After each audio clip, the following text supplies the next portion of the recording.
as hot. I'm just saying that's the result if I fry something over. If I put a steak on a 7 pan, it's going to be like a black side and a raw side, and that's How not dare you put a good. steak on a pan? Hello, YouTube. Welcome to a heated discussion. Oh, very heated. Apparently only medium though. A medium.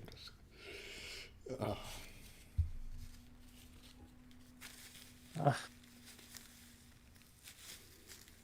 You can boil things over. But I guess maybe I just don't cook many things over high heat then. But when I consider high, it's a 5. Then again, my medium is 4 and my low is 3, so yeah, How we're does just on my what? range. How does Well, 2 is like if you want to heat something up frozen and you just gotta thaw it. if your low is 4, does that mean your 2 No, actually no, no, no. cools things 3. down? 3 is low heat. Okay. 2 is like you're not even really trying to heat something. All right. And 1, How many? it's not even there basically. Okay, how many numbers does your stovetop dial have? Does it go up to 10? Yeah, obviously, always 10. It's just that what one dial point means is not the same across stoves, Does it right? go up to 10? You don't get to hide behind that for calling your your low 3, your medium 4, your high 5. High 5. I do prefer cooking over a grill when I can, but it hasn't really been possible lately. I mean, grills are nice because then you have no control over the heat. Like, not. Well, you sort of do, but it's. What do it's. you mean you have no control? Listen, you put on the coals, you put the coals on fire, and the rest is fate. I rolled the dice. I did relieve my hand. I mean, my grill, I can sort of see the temperature on the thermometer that's there, and then I can like, No, that's the wrong way to do it. The yeah, less control you have over the barbecue, the better, because then it just you get feels so much more charcoal relaxed. Like all the anxiety is gone. If it turns, inside. if you burn stuff, then oh, I guess I waited too long. Or you can say, oh, it's just the weather really makes the call hot today, and then everyone will like just nod. That's how it works. Spoken like Oh, someone who's lived in an apartment. but Yep. she imagine what happens if you just do that with all your cooking. You close your eyes, turn the dial, and you're like, oh, you know what? All right. Timora's cook method. Just let the dice fall where they may. Let's roll the d10, and that's what I put my stove on. Maybe eat vegetarian unless you know, you don't want to eat undercooked chicken or something. But I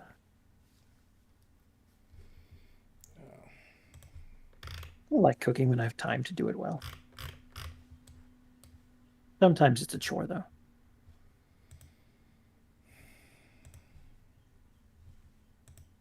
But then again, I do it pretty much every day, so I guess you do get to become decent at something if you do. Yeah.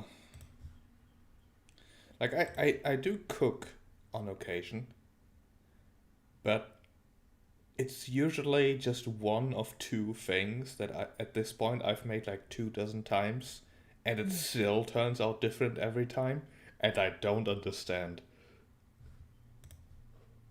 Right, that's how, like, so chemical reactions, especially the combination of numerous reagents, do not result in precisely the same thing.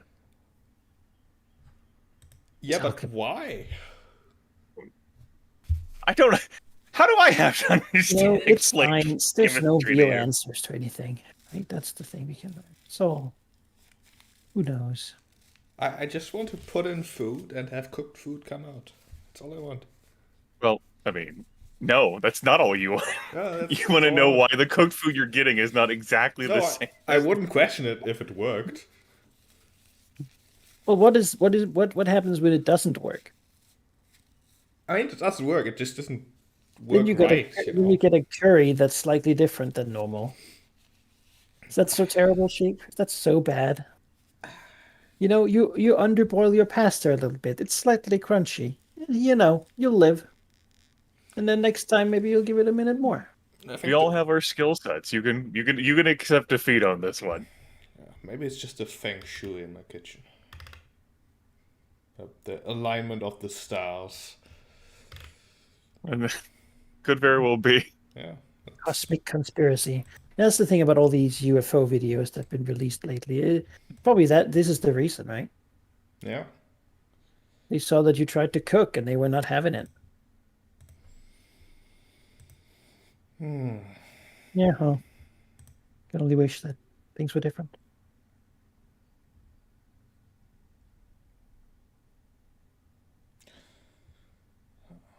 I do need to eat some barbecue soon. It's good.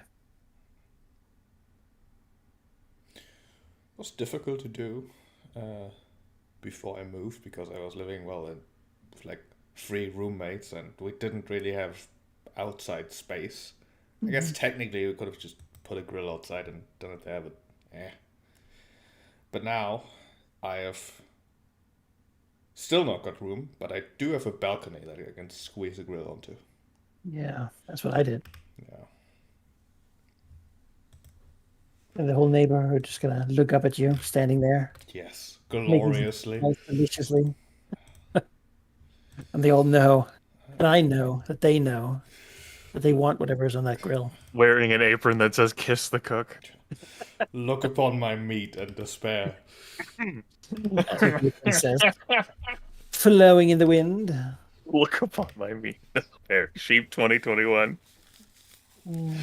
Context matters. Cheap 2022. Behold, a looming shadow cast upon the neighborhood.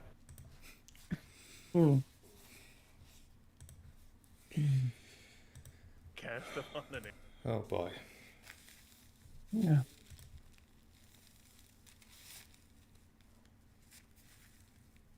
Looks like you can connect to the server though. It did. Just fine. So it's good to know that that is still functioning. I had my last day teaching current job today. Oh. I'm done with that job.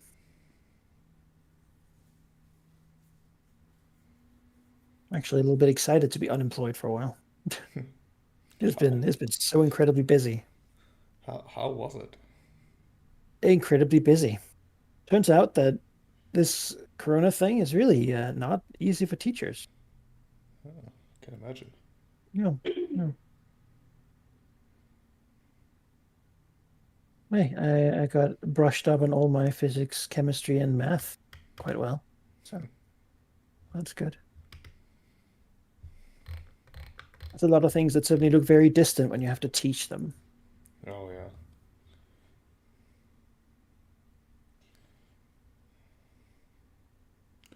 Then there's probably other things that you've used a lot at this point and have a hard time figuring out how you can teach something that is so easy. I don't know, man. It's more, I mean, I do biology, right? I've been teaching math, chemistry, and physics. So for me, the most difficult thing has been like, how do you make math teaching interesting? Like Oh yeah. remotely, because it's not to me, which of course makes it difficult to make it for other people. You know, they passed their class. That's what's important. I feel like this is gonna be controversial, but I feel like math is a bit like skateboarding. In that That is controversial. I figured. In that What kind of fucking analogy? Like, I can't Listen. even let you No, finish this explain, analogy. explain. Like, what the fuck? it's a good one, trust me. Because the fun I will not trust you. the fun that an outsider sees in skateboarding is like doing all these tricks, right? And going really fast, up ramps and jumping and such. But to get there, you have to just stay on the fucking board and learn how to do like the real basics first, which, I mean, it's more fun than math still, but you've got to start small. And with math, it's sort of similar that you need to learn all these basics before you can do the cool tricks, I hate you so much. We're such nerds. Yeah. I hate you both. Why did I join? Sorry, this is your fault. Boy. I feel like I should be like, oh no, I need to go now. I get what you're saying, sheep, but it just. Oh God, math is like our skateboarding. Oof. Math is You know. skateboarding. Right. It's a lot safer than skateboarding. I mean, Behold my meat and listen to my story of how math is. Oh my god. all these Yeah. fools below the balcony, they do not know. If only they learned how to skateboard. On my meat. You look Oh, at them no. going around down there, not knowing how to solve a quadratic equation. It's your turn to do the recap. Sheep. To be fair, It I'd is, rather isn't be it? able to do skateboarding. Sorry, that seems cooler. I won't even help bail you out of this one. At least if you know a lot of math, you can get a job, right? Skateboarding is probably much harder seen. Yes, but you could just also know other things and get a job anyway. Yeah, but that is not really a comparison. That doesn't involve math.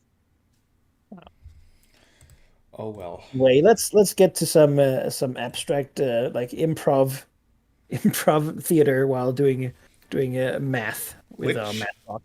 Yes, D&D does involve more math than it is skateboarding. That's a segue. Let's get through the segue in. All right. Last session, we started by returning to the Aboleth's cave / well, as it turned out, the Cicatrix's old lair, in which we found green glowy crystals and an ominous black obelisk. Veliknev being Veliknev investigated the things by trying to smash them.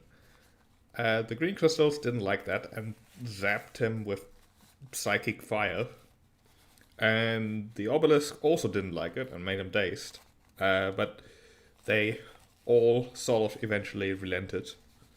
Although I don't think he actually finished smashing the green crystals because they were interesting and didn't seem that dangerous. The obelisk, as it turns out, was some sort of connection to some psionic hive mind communication device, something along those lines. That when he connected with it, didn't seem entirely aware of him and tempted him with the opportunity to use it to answer some questions, but probably draw attention. But Veliknev doesn't need help by some weird otherworldly entities when he himself is, a dragon. Like, why would you? Yeah, it also tried to rewrite his mind, but that was never going to succeed because he is in fact a dragon. After that, we investigated the cave a bit more for our original purpose of finding out more about the ritual and things that might help us. The Cicatrix being oddly anxious, but eventually revealed that it's not just some random cave of a dragon she heard of, but rather used to be her own lair where she was experimented on, and all kinds of, as Veliknev put it, terrible things happened. Investigation revealed, a little bit. Most importantly, we found an arcane mark of the wizard who was involved, which means if we find another one of those elsewhere, we can tell that it was maybe by the same wizard, which is, it's a good hint. And while we're down there investigating, after smashing the obelisk, more aberrations came to investigate, to see what the hell had happened, like weird fused flesh things and ghouls and such. Emmy waiting outside delayed them a bit, and we eventually figured that, something is up. As a few of those came to the cave, we exited and smashed the things. Went back to our investigation and eventually, returned with the aboleth now destroyed. We continued with the macro level of the campaign afterwards a bit more. Open the map here. With, I think, Valinov investigating the huge lizard tribe and trying to get them to see reason, which seems like a juxtaposition for his character. But fighting them would play into the Death King's hand, and that's also terrible. But whatever he tried, it didn't really work, except for the fact that their leader, their prophet, their whatever, actually agreed to meet with him in a somewhat neutral, neutral location. He turned out to be like a vampiric albino lizard folk, who actually seemed surprisingly smart and crafty, and seemed to be very much aware that he was being used by the Death King, the dead king of stone giants or whatever he is. And yeah, he figured, yeah, sure, he's being used for a purpose, but being used also gives him unlimited cosmic powers. Well, maybe not cosmic, but powers nonetheless. And it will mean, a good time for the lizard folk united under his command. And honestly, his reasoning was sound. I can't blame him. And I hate the fact that I actually respect the guy. Because, yeah, like they want to smash the Temple of the Orgmites, who are doing something useful for Valignif, and they want to steal a document which may or may not be used for nefarious purposes. Well, undoubtedly will be. This recap is turning very Valignif central again, but there was a lot of things that happened to him, I'm pretty sure. In the Temple of Ogma, they recently said that a draconic scholar arrived to help them produce a copy of the Tome of the Dragon, and Valignif wanted to go talk to that guy to see what he's all about, which in the end he didn't do, because he talked to a dragon that arrived alongside this scholar instead, who was apparently his companion or just mount, really. Oh, excuse me. Raised in the cult of the dragon and, following him around. And when I had a talk with her, she was, I think it was she, appropriately starstruck by his awesome presence, although smaller than expected. Yeah. And then, with the Orgmites being bothered by all sides, by lizard folk tribes, by the Red Banner host, who have decided that Westgate really, maybe not, and of course Daeon's host to the south, Emmy tried to tell them to, why don't you just move? I know the exact best place for you. There's like a castle near the coastline. You can demand that any ship that resupplies there, leaves their tribute of knowledge. It'll be a grand time. No? The espionage was to prompt them to consider the idea of moving. I didn't try to force them to move to a particular location. That's what I meant. You basically gave them the idea that they should consider that. And they seemed quite into the idea, actually. Which is unsurprising, as the alternative is to decide what they'll die against, probably at some point. It's not a good time up there, to say the least. But surely Valignif will defend them, as he's promised to do. Yeah. I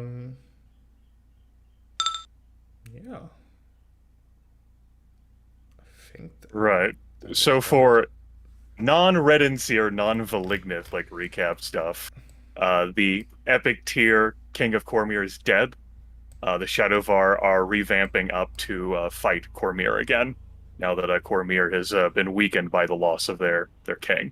In addition, the Church of Bane has solidified its control with the help of the Thayans and the Westgate nobles over Westgate. The cult of Cyric that was stationed there has fallen.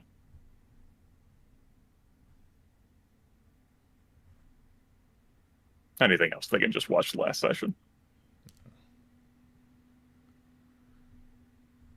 Yeah. Malachi is reorganizing Westgate. Yeah, just back down there. Yeah, beyond that, we completed a goal, which was to explore the old lair, meaning that we currently have one empty goal slot that would be Ares to fill. What you got, Ari? Yeah, I would like to add a goal.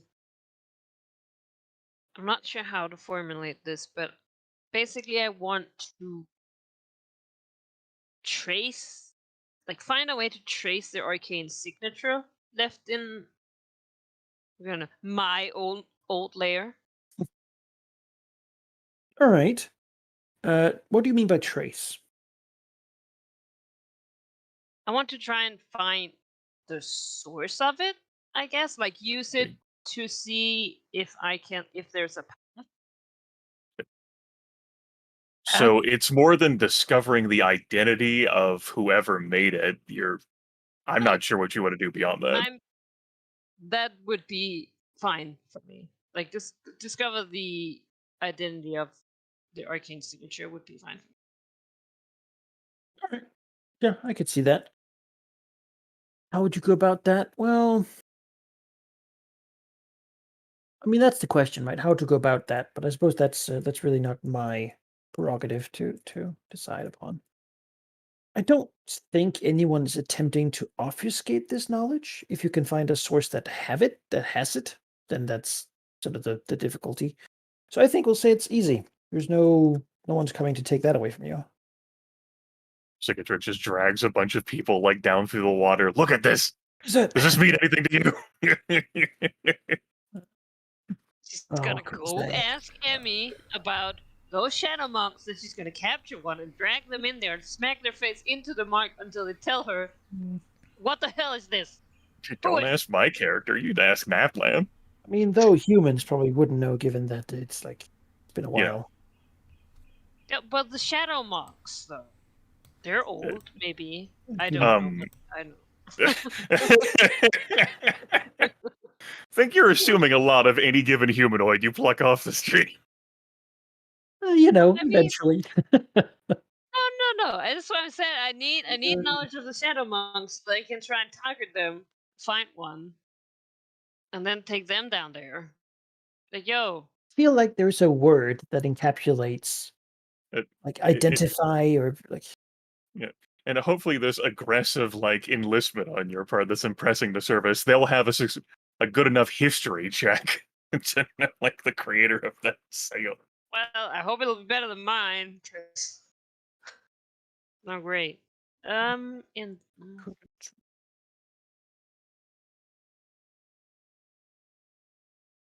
All right. As for the other goals, I'm fine with them.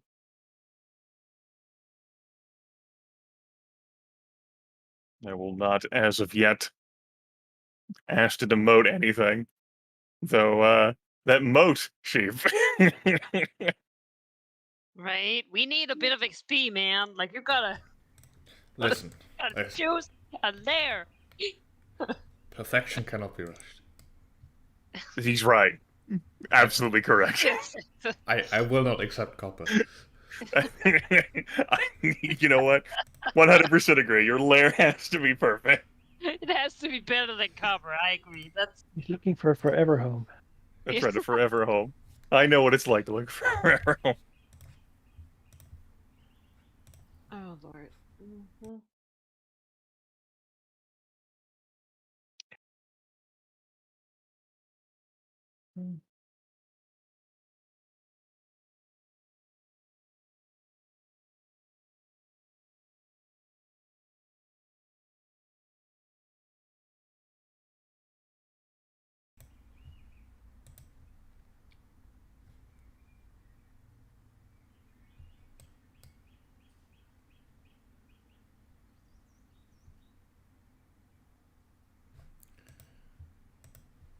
All right, then we have some goals to work with.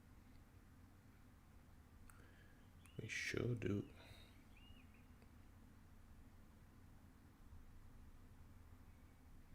Now, do you all remember if we ended the year last time? We did. I think we Yeah. did. I Yeah. believe so, right? Yeah, we did.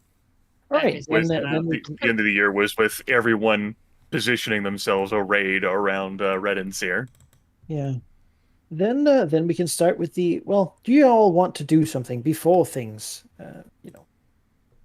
Yeah, I want to use one of my questions Yeah. on what has the Temple of Agma sovereignty, Panikai? At this moment, Yeah, they at have this moment, like they how have lockstep are they?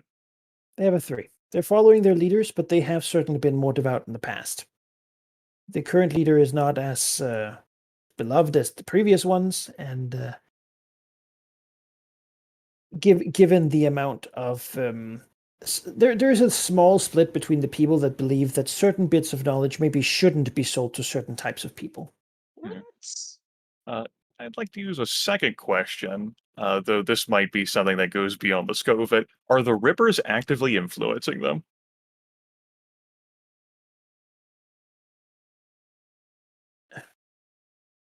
So I'll give you this: the Rippers are involved in subverting their will in some capacity. Okay, all right, that works. They are doing things, just not in the sort of visible spectrum. Yeah, that's what I expected based on what I know about that faction. Uh, that's two of my four questions. I don't have any. I suppose one other question is, what's come out of Termish since that whole like Black Obelisk Island? Any more news of that leaking out of there during the fight with Anglispark? Yeah, there is. You would have probably heard that even without asking, though. But we can just take that now. Because some news is that in terms of some of the people that disappeared in that fog have turned up again, and though they seem confused, they are otherwise entirely normal and have been accepted mostly by sort of the grieving loved ones back into society. Oh, well, that's good. Yeah, there is some, of course, consternation. You don't disappear in a magical, strange fog with a black obelisk in the sky and then appear 2 years later without explanation, without some people beginning to question things. Generally, Of though, they course. seem like the same people. Yeah. Yeah. As for the war, it is going certainly, and Anglisbach has encountered some difficulty that he might actually seek out people to see if he can get some alleviation for. Okay. All right, that's it for my querying. Did Miles got something? I was thinking.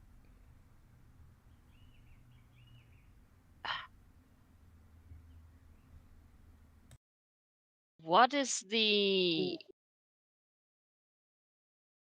current might of the Great Tribe? They have a significant amount of power. They have gathered what is basically a nation's worth of military might. They are laying at a might of 5. Damn. They have a varied grand force with casters, with siege creatures and flying monsters and What's their sovereignty? it is also high, given their fanatical devotion to their leader. It is not quite 5. It would have been, but some of the lizardmen like iron armor, and he has not been able to provide that for them. Thus, it is only a 4. Shit. Hmm. Great. All right. I think that's it for now. Of course, I mean, when the Cicatrix's people investigate this, right? The reports wouldn't say sovereignty 4. It would say like, yeah, they're devoted and have like I feel small like ranks to their that one leaders. You know, takes a bit of work. I feel like the might we just look out our window and we're like, what the fucker? estimate how much they could. I tried to take a Yeah. nice stroll in my boat, and there's Nice Yeah, boat stroll. I you don't know, like, go based on how many bro. there are, like you can't even get past like in a boat. Like you would get to No. like where Elm used to be and thousands I of mean, lizards. yeah, that's again, It- that's a problem. They Which do Yeah, means for the not. most that's part, spread out wide to forage and sort of eat whatever is around. But yeah, which means that any boat travel from like your company has probably been like really strained. Yes, which means that the cicatrix has to do the traveling, and that's not a thing. yeah. I She's a mean, dragon, not a boat. the tribe certainly hasn't begun policing this territory yet because they've basically been spending all this time still emerging and like spreading across the land to make room for the people coming after them. They've been rising up. It's not that thick sort of passages they have, so it takes a while for this many to. Oh, Yeah, we mobilizing should the. collapse those passages right Now now. you're speaking sheep language. Hey, at Velignif, I've only like come in like 16 episodes, but I hear a lot of smashing and collapsing shit. So you know, Just imagine if everything was a big destroyed. maw into the Yeah. Just look west of these mountains. That's You what you can get. see what collapsing down there looks like. Yeah. Yes. Well, that's it for now.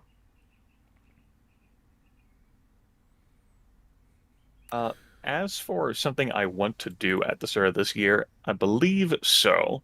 So, Missouri Leader Theory has not been north in some time. And when she lived back at the Warm Hill, she wanted to stay south of the river anyway, or at least have everyone believe that she would. But I think what she's heard from Velignith and what her were-rats have told her is going to force her to take a look for herself. So she's going to shift into some appropriately like themed like bird of prey. It's large size. And I think she is going to fly northwest from the Gulfmere and probably land on that damn longboat in Reddit's here. Because from what she's heard, it's kind of no one wants to be there in that town anymore. Yeah, So a she lot of people. figures I mean, it's fun. you know, people who are here have nowhere else to go. Look forlornly at that like closed monastery gate. Uh, you know, it, normally when you have a keep in a town, it's to let people inside when bad things happen. That is certainly not the case. People they live such short lives. They're expendable. But books, well, they never die. So they're much more valuable, You obviously. have Yeah. Red Malignant. Yeah, so the giant bird will soar north and follow the water and not go to the keep, but she wants to look at Reddit's here because this might be the last time she sees it and Yeah, reflect on memories. the town's actually grown a bit since last she was here. The road has picked up. There was a time here where trade actually happened fairly well, and they've enjoyed that. A little expansion here, a little bit more there. A couple more businesses have opened up. It's not been too terrible, and especially with the Cormyrians every now and then sort of coming from Tizir, that is also now more stable than before. They've actually had a picking up of business. Of course, people look at the giant eagle, sort of the giant sort of blood eagle, and they find cover. It makes some. It's a tumultuous thing to have such a thing. Right. What an omen. This shouldn't be this far away from the mountains. What could it Sheep in mean? the sheep in the folders, the like folds, like run around, and like, a dog like barks up at the thing until it whimpers and runs away. Good. They can sense if nothing else. I mean, Missouri is a creature of power, and that gives a certain like aura of fear. Like dragon fear is a real thing that you just exude, and even in this form, people look up and they're like, it is it is not a good bird. It is a savage thing that fills them with an unease they probably can't exactly place. Who's a good bird? It's not you. All right. So Reddit's has grown in size, but the current state of it, like anyone who is going to move away, these elite creatures most likely has by this point. Like we're just down to folks who are stuck here. There is they have repaired the old watchtower, Okay. but that really was run by the Ogmites too. But it does seem like there is a small like town militia, but like it's not gonna be a fight. Like if the lizard folk decide to go and destroy the city, like if they want to come for the keep, and the Ogmites at this point might actually let people in because more people defending the keep is good. But no, the village is I mean, that's not even a contest. She'll observe that for a portion of the day, and I think she'll fly up further north because something that she hasn't heard much of is the Red Banner host. She has no idea what condition they're in or how they look these days, since last time she thought of them was before she moved and before they went into Westgate. Yeah. I think she's gonna fly up from the longboat and cast her eyes northward to have a look at like a general like I'm gonna shoot myself a bird's eye view of the Oh. fucking Yeah. centaurs. The host has changed a lot from when they came from the Shining Plains. Mostly their composition is now actually like there's humans in here, and well, in Westgate certainly plenty of like other things. A lot fewer centaurs at this point, though maybe still half of them or so are centaurs. And since the centaurs generally manage to survive even when they lose, while other people can't move away as fast, the centaurs, can run much better. Still, their equipment is used to be the nomadic style, but they are equipped with not nomadic weapons anymore, right? They've sort of assimilated a bit from all the places they've raided and picked up the best pieces. So they look like adventurers almost, if you get my meaning. They have sort of a sprawled mix of things. Dressed right now probably in a little like fancy silk scarves and whatnot that they've taken that they took in Westgate. It has value. They don't know the real value of it though. They just know that it's what fancy people have. All right. A fun question. Since these centaurs have been around on these plains since we emerged from the tomb, how long lived is a centaur? Because if Dayan's still around and there's centaurs still in this Red Banner host, they probably haven't recruited any more centaurs around here. The centaurs are normally like nomadic people, right? The Red Banner Mhm. host has its own replenishment, basically, Okay. of centaurs. Dan has a little bit too, but the only reason that he's still alive at this point is that he is winter fae blessed, and it is most likely so with some of the Red Banner hosts. Those are Okay. old. They never forget they are doing what they're doing because the Court of Winter has demanded it. Yeah. Yeah. Funny, you would think that would lead to a shorter life expectancy, and yet here they are. Well, I mean, it's all about it's not about death, it's about feeling pain. So Hmm. you can do that better if you're alive. Right. Well, the violence, the part of Yeah. it. Destruction and like tearing things out. Yeah. Somehow, all that high risk, you're still thriving. Yeah. Mhm. Missouri leaders here And ups and remembers. downs quite often. Yeah. Yeah. Okay. Yeah. All It seems right. like they're wanting to cross the river back down into the steppes though. Yeah. This will Land also of their be the first fathers. time. Yeah. She hasn't really thought about them, and this will also be the first time as she's flown here and she'll start flying back that she's seen Dayan's host or what amounts to it, and how they are clearly arrayed south of the bridge to prevent the Mhm. Red Banner host from coming down. Yeah. They are pure. And certainly much less well equipped, They have traditional centaur weapons and such. They don't have as much fancy gear. Though they might be hardier, all things considered. Having less, the Red Banner hosts, some of them have maybe gotten a little used to winning or running away when things get too hard. The Danes people still live sort of the traditional harsh lifestyle of the steppe. Perhaps so. All right. That's it for her personal scouting mission. I'll think about how that arrays in her personal feelings and draconic compulsion while other people act. All right.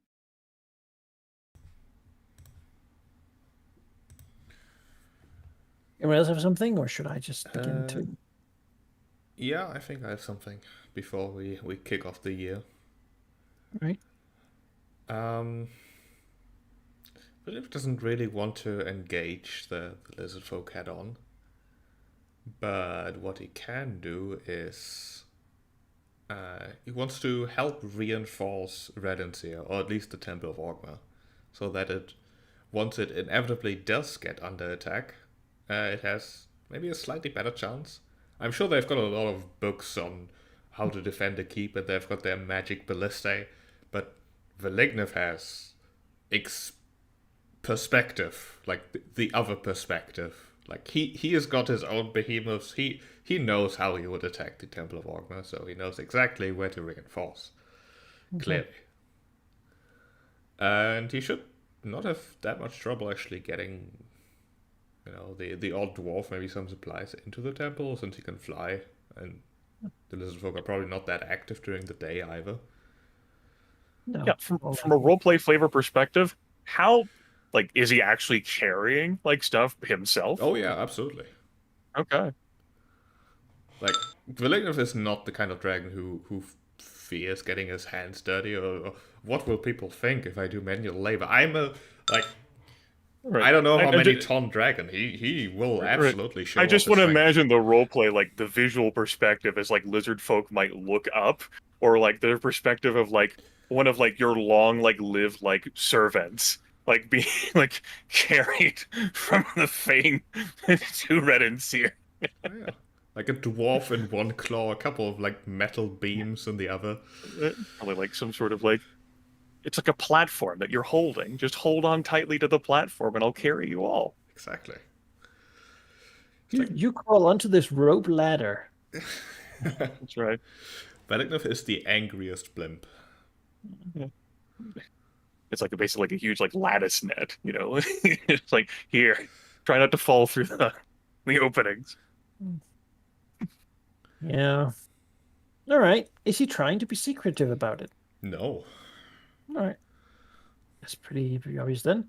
And I take it you're trying to basically use your stats to increase the Temple of Ogmas. Sure. How about you want to increase their territory for the purpose of defense? Sure. That makes sense to me. It sounds to me like you're using your, sovereignty, obviously, and might probably. Sovereignty and might. Since your people, sovereignty might because your people might not want to be left there. Right. So they're like, why don't we just go in like entirely as the company? It's like, no. I mean, I thought about it, but we can't leave the Dragon Fane. Like, no. Undefended. What if the lizard folk turn around and say they want to be, Yeah. taking over? But Velignev, why don't we just follow the already planned siege? It's right here on the paper. Okay. 7, 5. Yeah, you can increase their territory by 1. As they will take the aid, and they're working on copying this book for him. While he's there, though, he might also get a chance to meet the person actually copying the book. Because he's at the wall, like looking out over this situation here.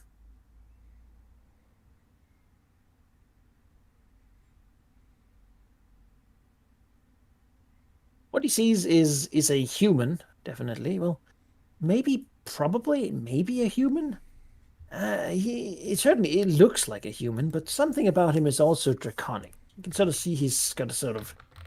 It's almost like most of his skin has been melted away, and then replaced with like black flickery scales, sort of splattered up and down his arms and across his face, almost haphazardly, as his bones and sort of limbs are somewhat twisted, as if they've been broken many times and then regrown, sort of a strange patterns, strange shapes. Beyond that, he has a black dragon, what's probably a familiar, a very young one, sort of draped around his shoulders. While while you came here, you would definitely have the help of the other black dragon that's also here. Would be nearby. sitting there watching him.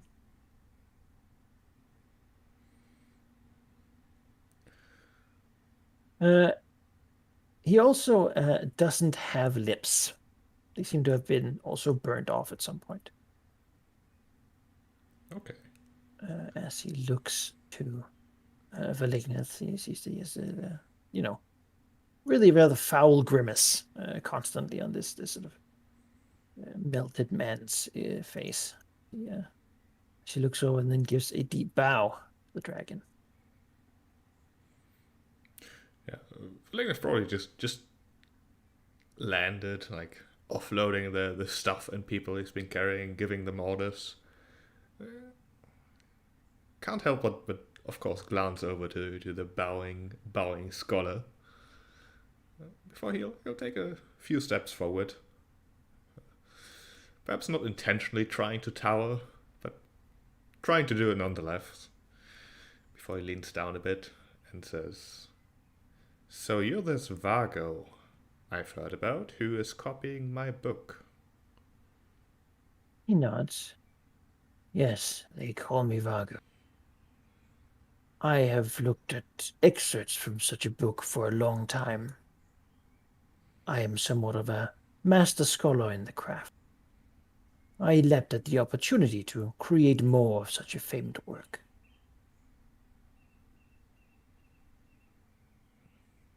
I see. And I have, of course, heard of you, Malignith. What have you heard? That you are blessed by the Dragon Queen. And I sense it now as I stand near you. I'm sure you do. And I've heard that you yourself have plans regarding the Well of Dragons. He nods. I am restoring it. Well, it has been a temple for the way in the past. Its attraction of dragonkind has made it a holy site, and I have chosen to restore it. I believe that with great effort it could be utilized in ways that might be unspoken while in a place of people who are not members. He sort of glances to the Arkmites.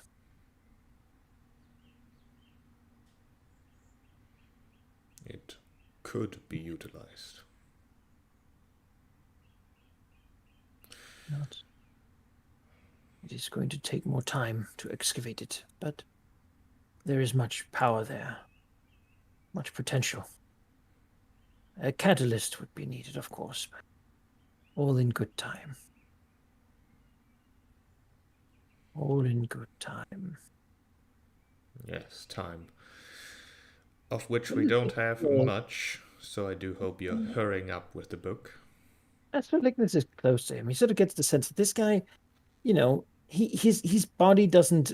Maybe it's the damage or something, but it doesn't react as normally a person would. With Valignus' passive insight here, I'm gonna say he believes this guy might well be a lich. Yeah. I'm not surprised.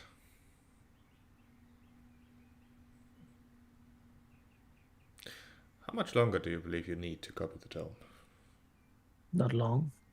I've honestly considered, and he sort of, steps a bit closer to Valignus, that if an attack should be imminent, and well, should they be breaking through, I might well try to take it with me.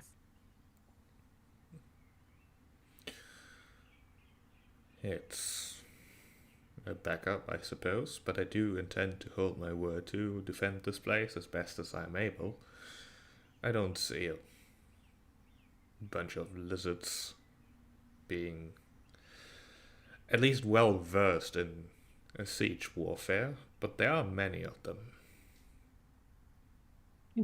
I've seen quite a few.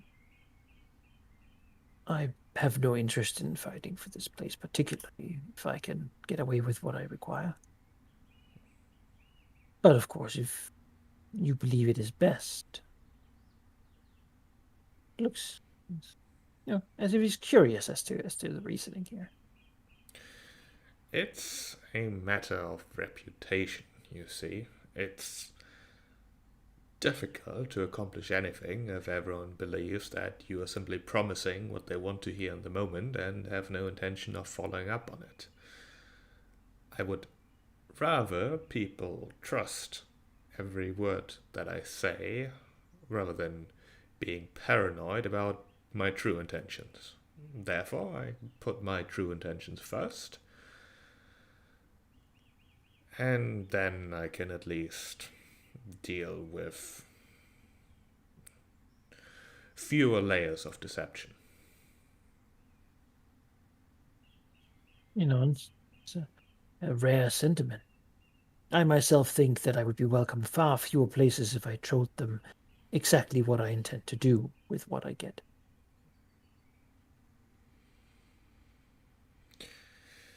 It most certainly has its issues trying to do it that way. There are many occasions where I regret attempting to be so reasonable.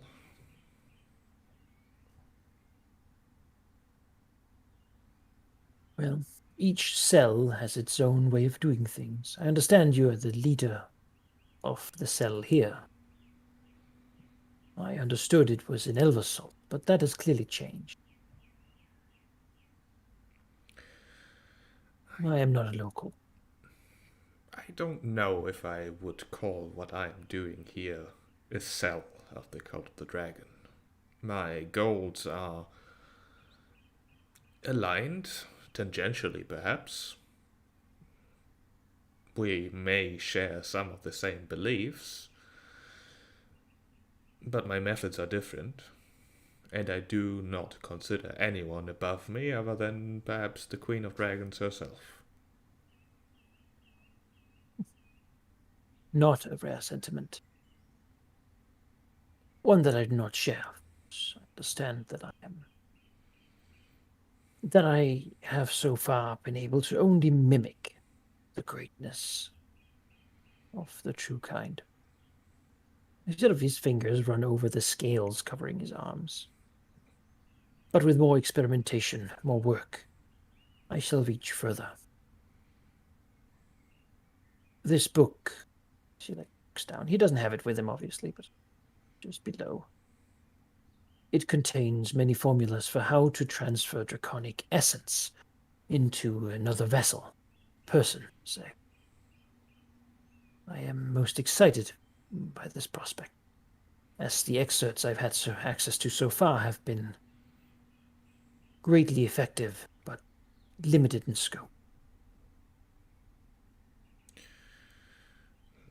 I do suspect that such experiments require, well, how would you put it? A donor? A willing dragon to participate? I do most certainly hope that you will be looking for willing. If not, we might have an issue. He said, not, of course, willing. Powerful dragons you could not take from them what they do not wish to give. Again, his hand sort of runs over the many acidic scars he carries. I'm glad we're in agreement then. But perhaps of your own could such creations be made? I do believe that if we perfected a formula, we could, with but a bit of blood, transform a servant into a half-draconic servitor, loyal creature of greater power. If you imagine your lieutenants carrying such ability, such strength, it would perhaps make you feel slow or tired for a time, but they would get the power and you would recover, of course. Then they would serve you. such a thing could also motivate. I do not know who wouldn't do almost anything for such a chance.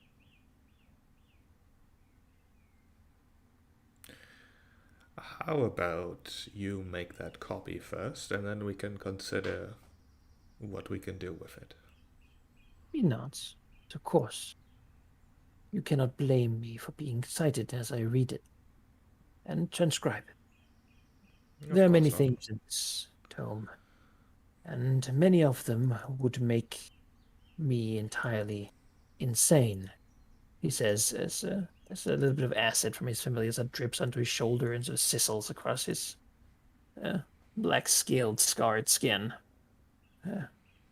Some would consider me perhaps already eccentric, he says with what is probably a very big understatement of what people consider him.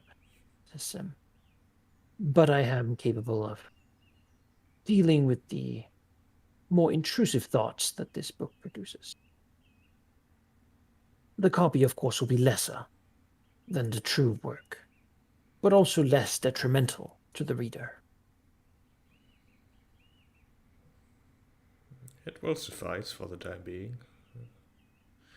At least we know where the original will be if it becomes necessary, assuming this place still stands by then. I will take it with me and return home and keep it safe.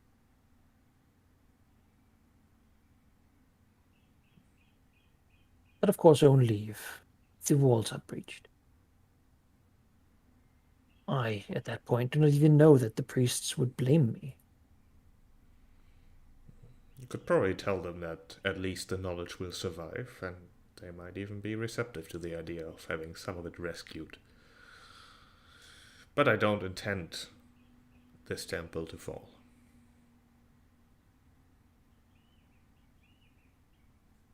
He nods. Then I'm sure it won't. And he says that, and he does actually believe it. Beginning to give up any ideas to prepare for that eventuality. He's more confident than I. Well, I mean, you're the dragon telling him. You keep your word. It's true that I don't intend this temple to fall. Hmm. It might, but I don't intend to force that to happen. It's Oh. very, very uncomplicated as Malignant's intentions always are. You can see as he's standing here talking to Vago that that the black dragon, Vago's black dragon, the big one here, is sort of looking at Malignant like it is wanting to butt in. It seems to be somewhat possessive of Vago and sort of is inching closer in sort of a joining the conversation and sort of moving in like almost like between the two of them.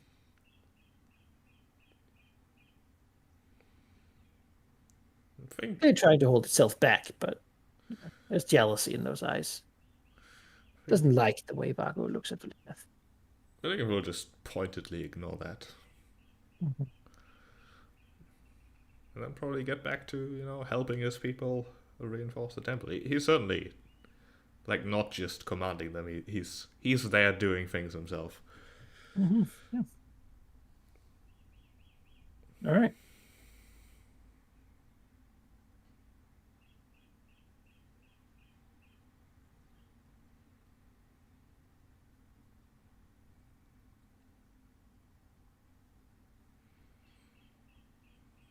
And when he's informed, well, I don't know, would he stay there for a long time at Symbol of Ogma? Or does he go home? He'd probably stay for as long as necessary. I suppose he'll be informed of nothing then.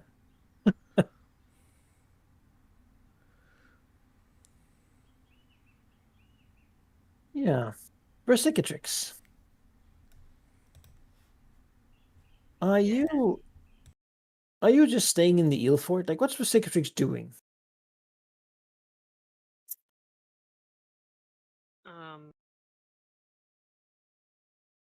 I mean, she would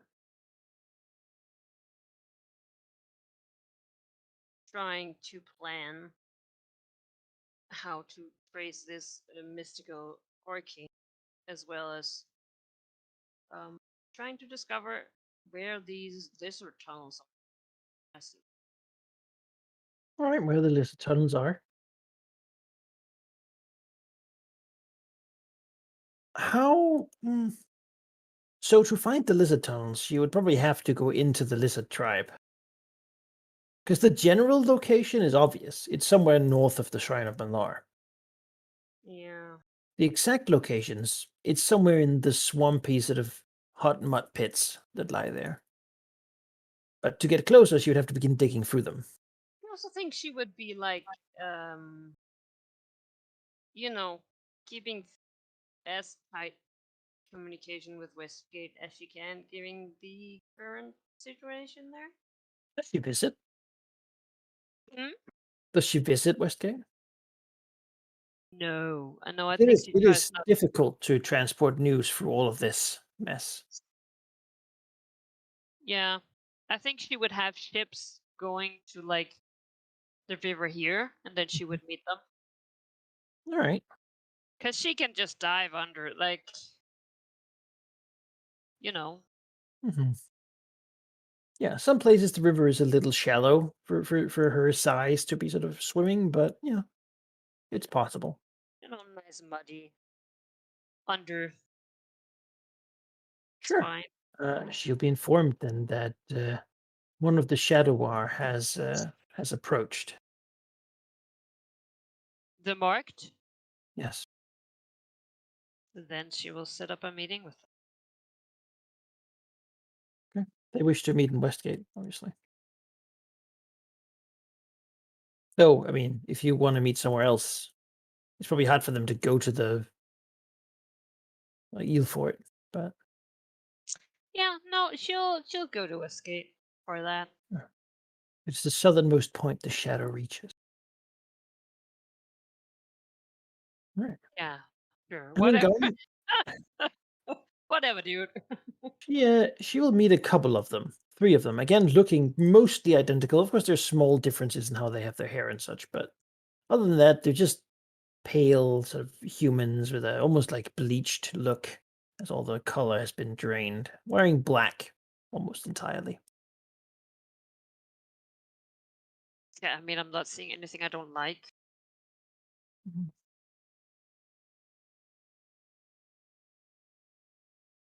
Does she go in dragon form? No, I don't think she would. Okay. The drow form. Yeah, I mean, again, she'll travel through water and then she'll appear in drow. Mhm. Mhm. I imagine with the like fleet, they sort of little fleet they have that she would just Mm. get up on a ship and then Mm. walk coolly as you all went, I suppose. The request is certainly to meet with the leader of the market. Yes. Well, there's only one. You know, and that's what they'll do. As she's here, will approach, give a slight sort of head nod, and reach out a hand. The leader of them to be shaken. If a second she would look at it like weirdly, like, huh? And I guess she'll, oh yeah, she'll grip it. Mm. He has a very ephemeral handshake, very very faint. Yeah, Can't Like imagine where more like a Cicatrix's sort of handshake is good more like either. an awkward sort of touch, and then you lead the market, yes, yes. and you have done mercenary work for us before in the Sembian-Comerian conflict. She nods. There I were think that's not a some question. successes. I mean, she was sleeping for most of that. Yeah. There were some success during that conflict, and we wanted to offer you another chance at employment.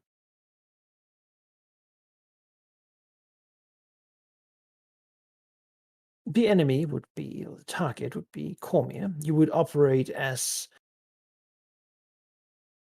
unofficial combatants, working to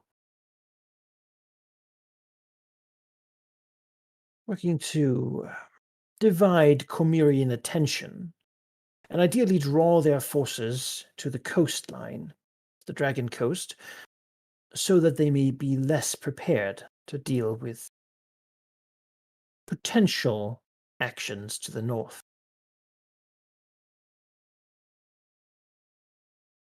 Of course, you will be well rewarded for your involvement, as always.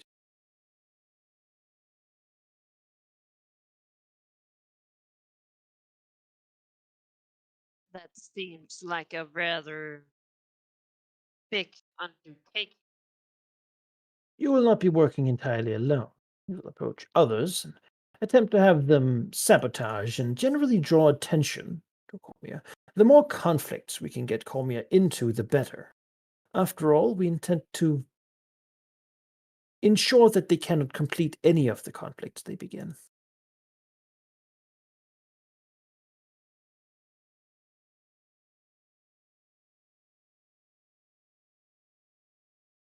All right. So you would like me to throw out their fleet, or have them put resources in it at least? Not privateer their shipping wherever necessary, make scandals, poison wells, spread plague, do whatever is necessary. Whatever is necessary to ensure their eyes are south.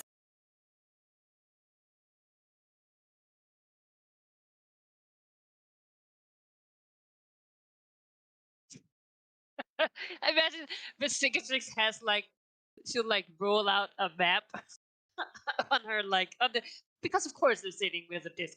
Like Oh, yeah. you know, they're cool people.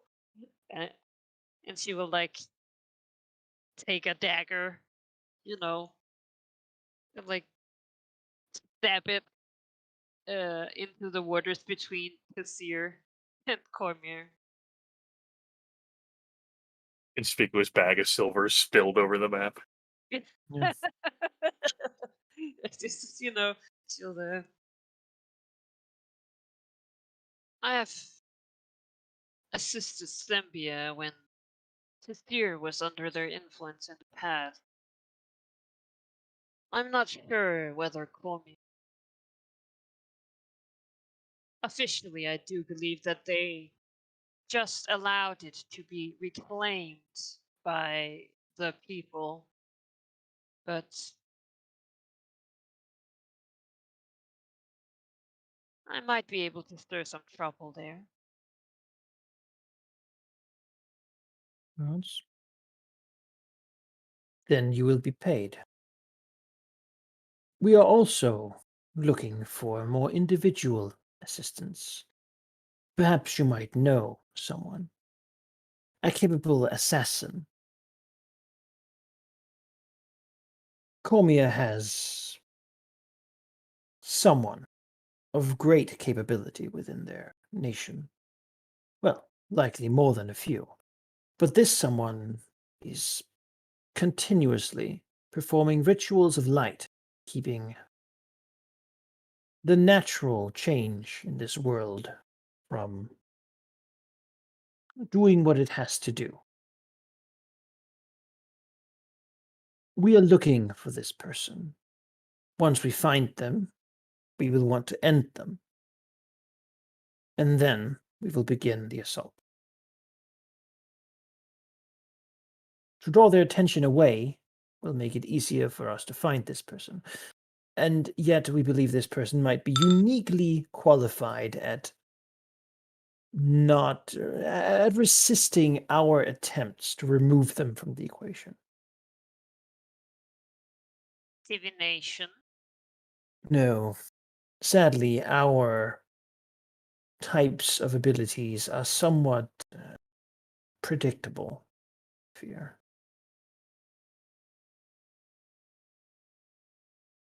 Someone capable of casting off the great shadow is likely capable of casting off smaller ones as well.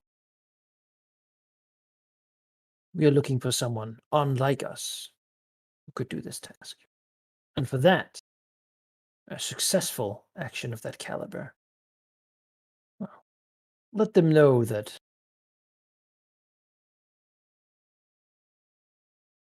that we will pay in things that are more valuable than gold.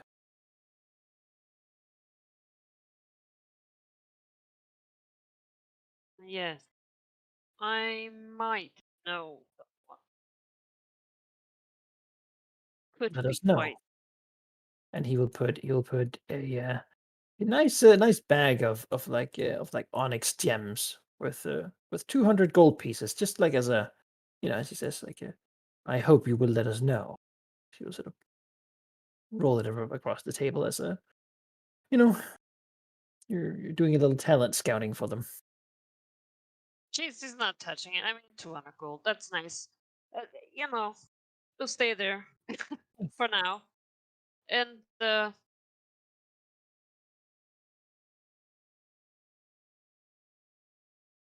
I once had brief contact with shifters. Well, what are they called again, Manakai? The old giant servant? Oh, yes, they're called. What are they called? Because they're not shifters. Shifters are like No, stable race. Shade? No. they're double gangers. Doppelgangers. They used to serve the giants, but when they went out of employment, well, last time I found them, they were infiltrating the noble houses of Nath. But they seek other wealth. They seek to prosper. I found it a term that was hard to work with, but maybe it might be easier for you to find a way to make that deal.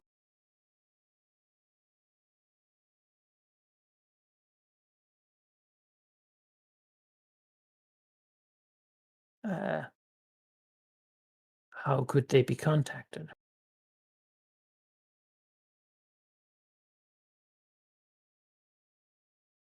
Really, what was our approach was let people know that you are looking for them, and they will know. I can try and find the few of my people that did make contact, and they can explain their at least. It's shapeshifters will certainly be useful, though unless they have great capability in combat, they might be better at finding this person than they would be at killing him. Indeed. Maybe finding them, keeping tabs on them, get information that could make the inevitable combat. It's- your assistance, of course, is valuable. Now, if you make call me a bleed, so much the better. We will look into this. Lead you upright. I do expect great payment for my work. I am more interested in the offers of information and maybe magical assistance than I'm curious at that. Your kind usually prefers silver or gold. But certainly we have information, and certainly we have magic. she nods. Is there a particular item I should begin attempting to procure for you?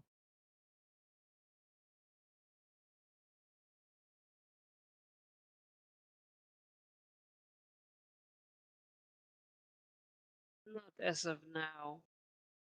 I will. Well,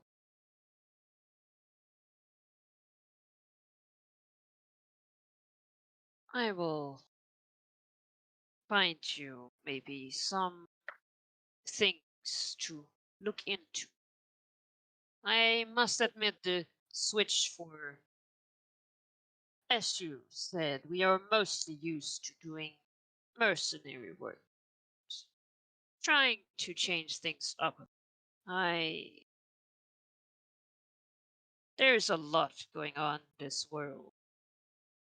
Well, it is a lot easier to gain if we know about it. Nods. You will let us know when you know your price. Oh, another thing.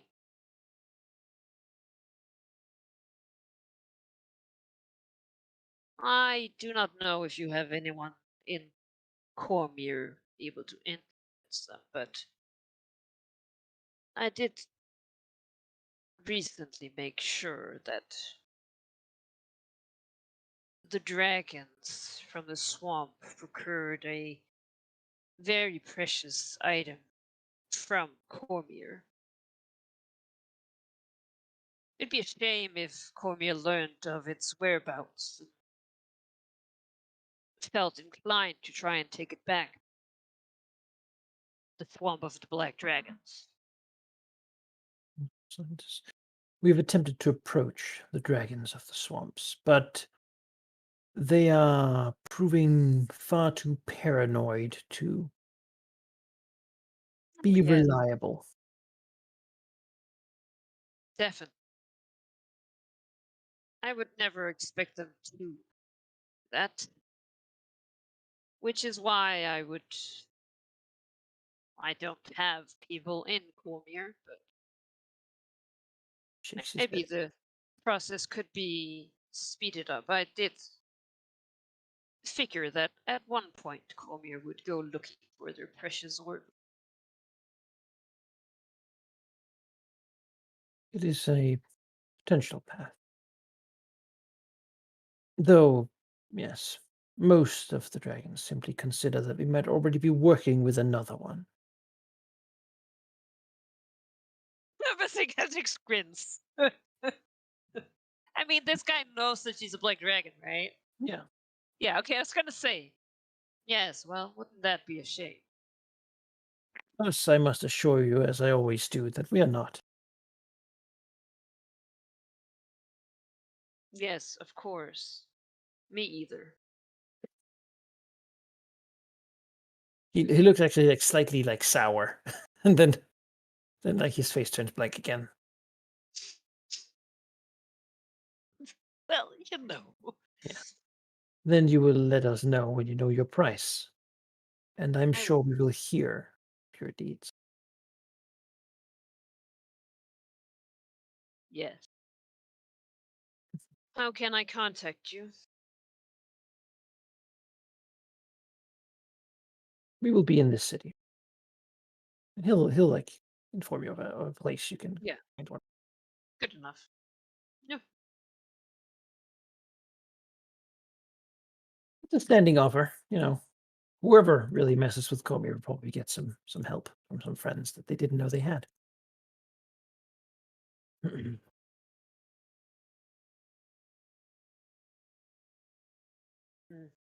All right. Then Emissary, is she just relaxing at home? Is that the Yeah, like, like, in regards to like her like rushing to do things, it usually doesn't happen. So like she got like her iPhone what she needs to say. Someone will probably contact her when she has to do something. Yeah, she's relaxing at home. then she will be home when someone shows up at her home. A big blue dragon will land somewhere open. You know, there's room for people to land in the near the temple. Yeah, as soon as that's spotted, him coming to the territory is an immediate challenge in her front. She swoops out of the Temple of Malar and goes directly to confront him. Right before he lands, then probably. Yeah. She flies up here. Yeah. As he sees her, he will not descend. He'll hover here, bashing his massive wingspan.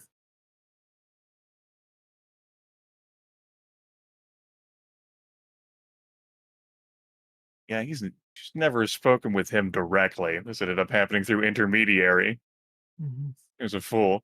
Seeing a bigger dragon, I mean, she seemed bigger.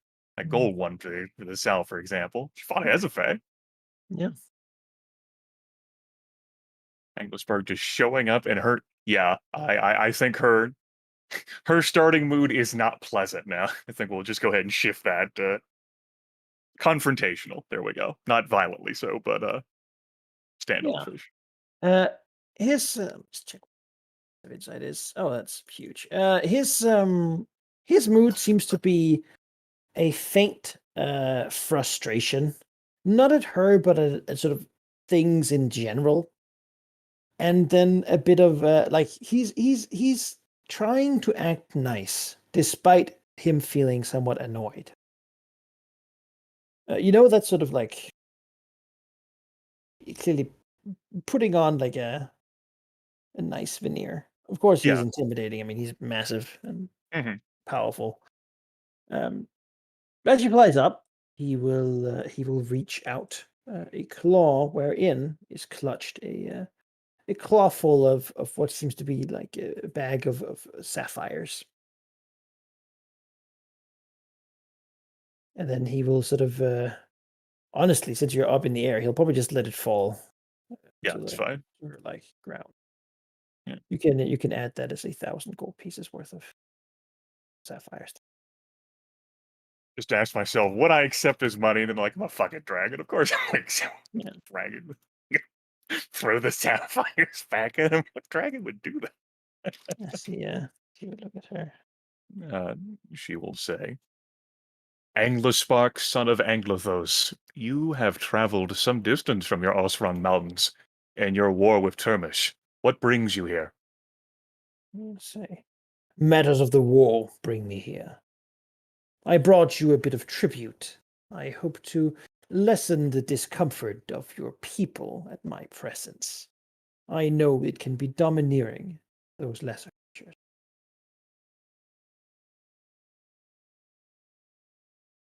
I have attempted to contact Velignith at his home, but he has not been present for some time, and I have an issue which I would have alleviated, perhaps with his aid. I do believe, however, you too have the contacts and capabilities I might require for such a solution, and I would leverage them. She says, Ah, yes, the ever-reliable Velignith. Well, it is good you have come to me then, Anglispark. Perhaps I may very well be of assistance with my leverage. What is it you wish done? The war is going well. Termish is a starved nation. The sea leaving them has left all ports empty of ships. They have been ripe for conquest, and I have won battle after battle. I have paid mercenaries to join my side, and many there are willing to betray the nation in exchange for one thing. She sort of, again, looks slightly pained. Food. They require grain. They require predictable weather patterns. They require beasts. Anything they can eat. The place has people, plenty, but they do not have food to feed them. My conquest is running into problems. I have fed my people well with our stores, but now suddenly I find attacking a city only for them to come out and beg for food. It is not how a conquest should be. It is not how a conflict should be resolved. It is inefficient. And I would have sought aid from richer cities, perhaps that could be plundered and returned to me. That said, I do believe you have contacts within the Emerald Enclave. Contacts who could assist in creating predictable weather or fertile ground. Could I provide such things for the people, Termish? I will soon be ruler of all of it. It is somewhat, however, outside my traditional skill set. I am not a farmer. Anglispark, as a courtesy to you, I could facilitate an introduction with the conclave which rules the Emerald Enclave. However, there is considerable turmoil in recent events. Leadership is looking to unite and take action in the world at large. They are currently undecided about affairs involving Termish and your actions there. Perhaps, however, a meeting could end up being your way to ensure they do not interfere against you. It's just, I understand that Termish has colonies in the Gulfmere. As a new coming ruler of the nation, I would have some decisions to make about those places.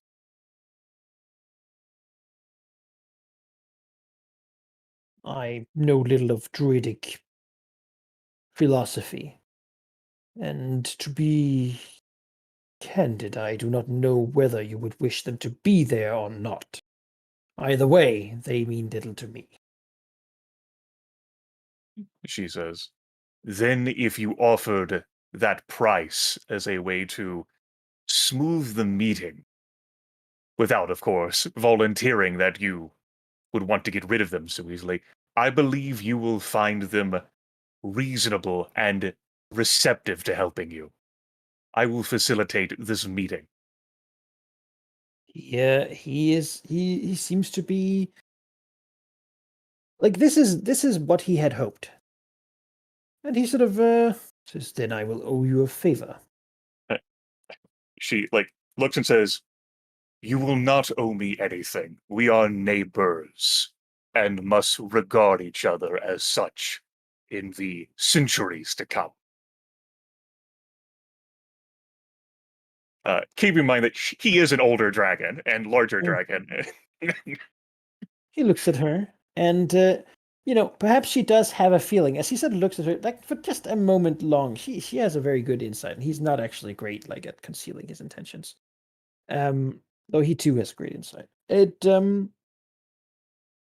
might be this is how he initially, like, some of the dragons who serve him might have started by accepting a favor. Um, you know, because you can't really say no once you owe him something, Mhm. and he likes to sort of win them with kindness in a way. So he watches her and perhaps considers that, maybe she knows what it's his go-to response to sort of, he likes having people, he's able to trust people better when they're under his control. But Yeah. yeah, he nods to that. He prefers not owing anyone anything, and honestly, this forest is just a big forest and doesn't really do anything for him. So Yeah. Whereas yeah. she makes clear that I believe her body language and her wording that she's not going to argue on his behalf. She's just going to mention to the conclave that Anglispark, who is currently active in the south, uh, wishes a meeting with the conclave, and as he is the potential future controller of the colonies that are in the forest, including, the Fellowship or the Purple Staff, the Emerald Enclave has had some trouble getting united. Mhm. A meeting seems prudent. Yeah. But what happens with that, she won't influence one way or the other. Yeah. What's her personal? I mean, her opinion does carry some weight, especially with the Malorites, right? Who generally would be not super interested in going and having druids sow fields and stuff in Termish. It sort Yeah, of contradicts the mission, if you will. But yeah. So, like you go like you go there to Termish, and you know the idea as suggested is to support civilization, but who's really gonna notice how well civilization's being supported, what with an ongoing war and some mystery fog and obelisks floating? So you know if things don't end up going that well, I mean, that'd be a pity. If you know druids are, they don't follow rules. They take matters in their own hands to preserve nature and perhaps regard civilization that's crumbling right now in Turbish. Yeah. Uh, All right. I think her attitude there is suggestive and like, I'm not your boss. We're here together to like protect nature. And, anyone can hear that however they wish. I'm not telling you to do something violent and horrible, Right. but I'm not telling you not to. Exactly. Like, trust your judgment. What would Malar do? Oh boy. Yeah. Well, times and capitalism. Eat some people. Yeah, yeah, Engelspach will like that response, and if she indeed does mention it to the slave, there will be a meeting. Would she go to the meeting? No. Like, she she is making it like clear, and she wants to make it clear that just because they're neighbors doesn't mean English Spark can come and like phone a friend Mhm. like Yeah. repeatedly. Like she considers like her like debt to him to have been repaid already, and Mhm. so this is just a courtesy because he's an older dragon. But as I noted, like she's not going to argue on his behalf. Mhm. Sure. He'll go. The argument will be, I mean, he will make it. Many other druids don't really like him because he's a mean dragon. That said, the reality of the situation is that Termish is starving, and that is a real damn shame. And the Enclave is looking to expand its influence. The Malorites and such among the Enclave, of course, thinks this is a waste of time, right? Even Cindermoon might well see this as a somewhat pointless endeavor. But many of the druids who've had to compromise recently and had to sort of accept joining with the people of the Black Blood and accept the destruction of the cult of Nabanian, and they think this would actually be great. Right? It's a feel good moment. Like we're actually making a positive impact with our power. And just running on that really would lead to a lot of them being the people who go. Um, Yeah, that seems appropriate, right? as maybe even like Banyanites and such will take up what they have here and begin going to Turmish with the idea to just not join the war or anything, just to try to give the people there some relief from the famine. Yeah, don't worry. We Malorites will take care of the forest while you're gone. Yeah.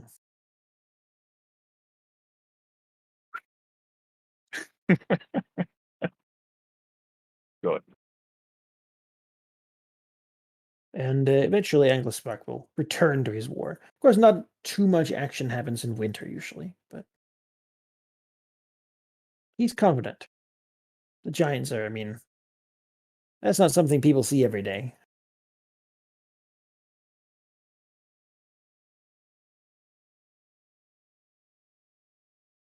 I don't know who would be informed about this, but eventually you will be informed about the next little bit of news.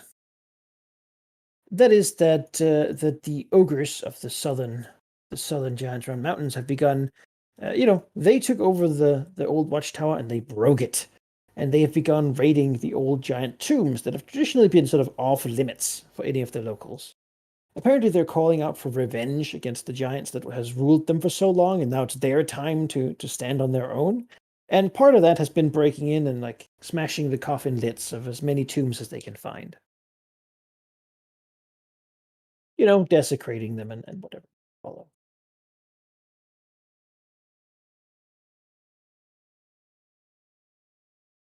All right. How long would the Cicatrix be in Westgate? A couple days while meeting the Shadow War, or? Yeah, probably a couple days. She'll get back to them about how to contact the doppelgangers. As a sort of a roleplay curiosity, Ari, like what is it that is like? Is it just like Black Dragon paranoia that has had like where Cicatrix stay further and further away from Westgate? Yeah, and Okay, also that the red wizards are here now. It's right, like, but she was really distant from Westgate before the Red Wizards arrived. well, we knew for a while that they were coming, and before then there was a giant red banner host that kept randomly attacking everyone. Like, you Sure. know, it's like, yeah, this is not. Hmm. And before that, I was in war with Cormier. I was just wondering whether she cared for the trappings of humanoid city life, like whether she had any sort of attachment or value associated with it at all, compared to being out in the sticks in the Yilfort. Really does not. It's a useful location because there's people to be used and take shit from. She likes the Ilford because it's isolated and she can, you know, that's home. That's where there's less people who wants to kill her. Okay. You No know, one wants it. So yes, it's fine. I mean, is it incredibly nice looking or anything? No, it's real. Like, it's not a green marble pyramid, you know. But that's okay. She's a sneaky black dragon. Her lair doesn't need to look good on the outside. Mm. Like, yeah. No, say, you know, Westgate's basically the workplace, right? And then you go home to a nice house. Mhm. Yeah. she she will find a strange experience one of these days while staying in West. I don't like that. Are the red bees? No, that No. would be strange. You Um, know. I'm telling you. Rather, I'm gonna just cicatrix over here. Oh.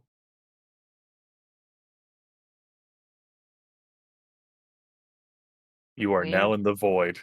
I was gonna say, where here? What's this? Oh, Welcome to the void. this is very black. As yeah, I mean, like your soul. And myself. As cicatrix begins to have sort of random, like a little bit of like random headaches. One of these days, and almost like sort of a ringing for the ears, as if some like people have just dropped like a metal object on like some tile floor, a bit of a distance away. And perhaps being paranoid, I don't know, maybe get to her people or something. What the reaction would be to something like that. Uh, yeah, how would I mean?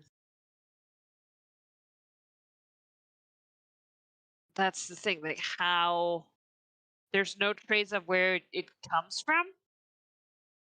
Not really, no. You could probably lean into it if you want. Give me like an Hannah check to see if you can sort of Yeah, she would do want to the do work. that. Definitely. The hard DC. Yeah. Almost like I'm not skilled for intelligence too.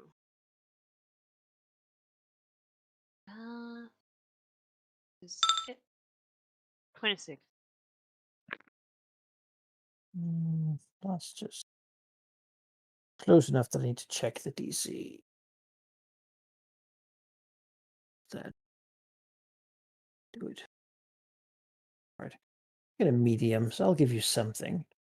Um, she tries to sort of focus on it and try to like trace it somehow or something, and it does seem like it's like a distant a connection. She maybe gets a little bit of a feeling similar to there was in the Apple's lair with the weird pillar thing they had built. Some sort of psychic connection, attempting to reach or cicatrix or probing at it, um, at the dragon's mind. And as she sort of reaches out in a way, she gets a sense of a strong smell of sort of humid, sweaty flesh, like humans perhaps covered in sort of overgrown, ingrown hair and horribly somehow twisted and distorted. Uh, a continued strange screaming that sort of makes it feel weird in the gut to sense it. And then a series of images or glimpses of something. Of what? I just put it here with you. Holy mother of God! And she finds herself almost somehow brought before, or somehow in her own mind, right? There's this weird thing. It seems to be as big as the eye can really reach. Almost like a lake or a sea of slowly twisted mortal flesh or skin or something, lumping and moving with no discernible features, really. From deep below that, you can feel it. You can feel an intense sort of psionic energy, certainly. And she will sense flashes of images from this thing. She senses a flash of a massive iron spiked sort of pillar flying through the air. Sitting upon it, it's covered in what seems to be giant, like octopus creatures, and floating around it are several aboleths. The thing is big, and she sort of has her mind almost sent inside it, smashed through the outside wall, to see inside, where many of the aboleth's servants are currently taking humans into strange sacks of water, presumably for their transformation into more apolethic servants. The creatures are floating around, and they don't see her here. But it's quite clear that this is not just like a vision or a picture, because some of the aboleths, as she sort of her mental image of herself begins to move in, they seem to react to whatever presence she is by looking around and beginning to sort of sense out and strike out. Then she suddenly begins to feel drawn further away. She feels the many eyes of the aboleths follow her in a way. She feels them near this city, perhaps watching this city. A voice will come. It sounds like the pained voice of a dwarf, perhaps, somehow hollowed. Says, they have been watching this place for a very long time. I have tried to hold out. I have tried to hold on. They push ever further. If they succeed, then this will simply be another star mantle, another failure of our universe to exist. They have to be stopped. You have touched them. I can sense it upon your mind, and they will come for you again. They will come for us all. Ready yourselves. I will see how much longer I can hold out. But in not too long, either I will lose, or they will have to be defeated. Who are you? Then she finds herself the faint smell of sort of distant sweat still somehow lingering in her nostrils. But she is very alarmed. Like, this is.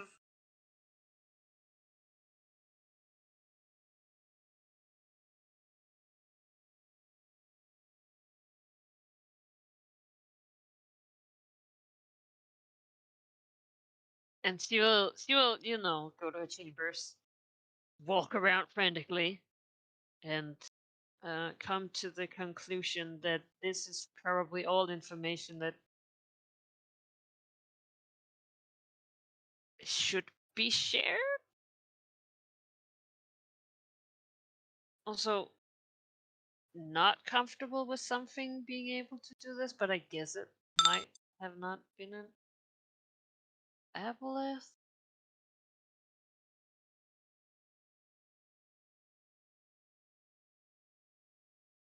She'll get the distinct feeling from what she saw, at least. It felt real. And the aboleths did not seem to react positively to whatever presence it was.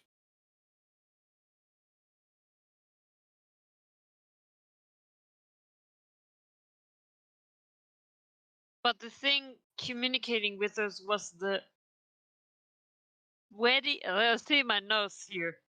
Humid, sweaty flesh human covered in ingrown hair continued screaming, sending images with a strong psionic energy. Yeah. Yikes.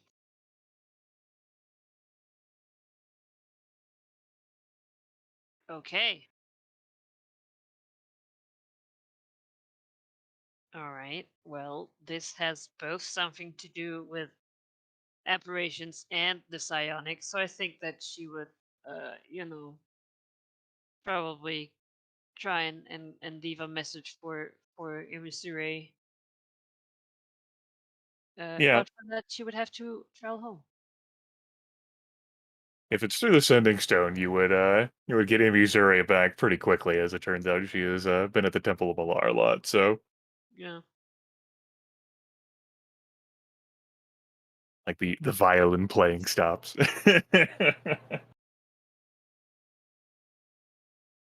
Few minutes. Yes, we're cicatrix. Yes, it is me. I had an awful experience in Westgate, which is, as you can probably, well, you would know, is not that unusual for the place, but this experience, however, was started with a ringing in my ears. I was taken by some entity, not an aboleth. She like in her head she imagines the eyes of the green dragon being like, "Motherfucker, you're an aboleth." Like again. She's like, "No, no, no, no." This, I don't know what it was. It spoke of a massive iron pillar fight. In it, I saw, as it showed me, weird tentacle creatures. Was filled with aboleths, and they were taking in humans in some weird pod. The voice of this messenger was the pained voice of perhaps a dwarf. It looked, well, even for a mortal, disturbing.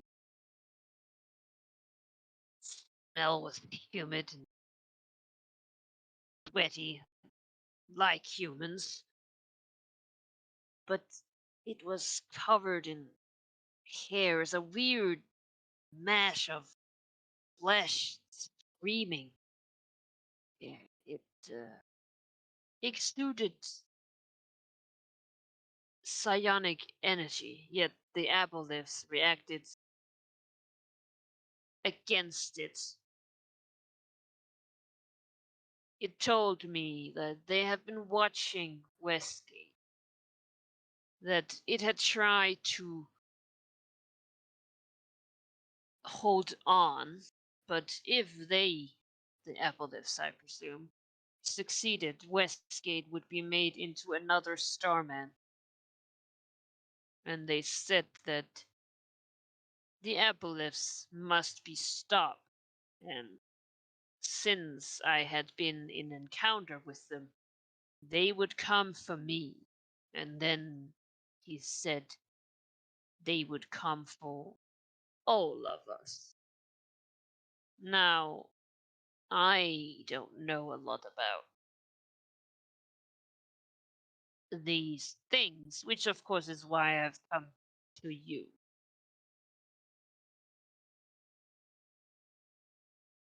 I want you to imagine like the green dragon like holding like the Sending Stone, just like it's like just peering at it with just like a mixture of like it's probably like suspicion and derision. It's a great example of like since the black dragon can't see her facial expressions, how she's able to appear. Long pause. Green Dragon says, "What is it you seek advice of? Interpreting your dream that was not a dream?" Oh, I seek no advice. I simply figured that this is your field of expertise. You seem to know about Neapolis. You are someone of a psionic power nature. I felt like, really, mm, I might have simply been the best recipient at the time and place. Of course, I can't guarantee that other people have not also had it. Anyway, I suppose that humans are being placed wherever the spire is, having been mm, abolished. She like you can't see, but you see it like basically she's like waving a claw, like the thing, like those things we killed a bunch of. We're cicatrix. How this specifically influences or impacts Westgate is immaterial, for we do have other great concerns. However, it is worth noting that this did impact your older, sophisticated brain. And it is also worth keeping in mind that other floating obelisks are visible in our surrounding environs. Why? In the nation of Termish, such a thing exists. And I imagine if I were to fly north enough, into Symbia, I might see such a thing as well. Perhaps it is a mixture of where you lair and the company you keep. And I suppose the actions that happened in the underwater cavern may have had an impact on it, though when I entered that lair, it was Velignith who was destroying some object, and to my knowledge, you did not destroy anything. Yes, a curiosity that this would come to you. Well, it said it had tried to defend Westgate. I assumed that it was placed there as that was where I received the message. Hmm. Well, I'm no dream vision interpreter.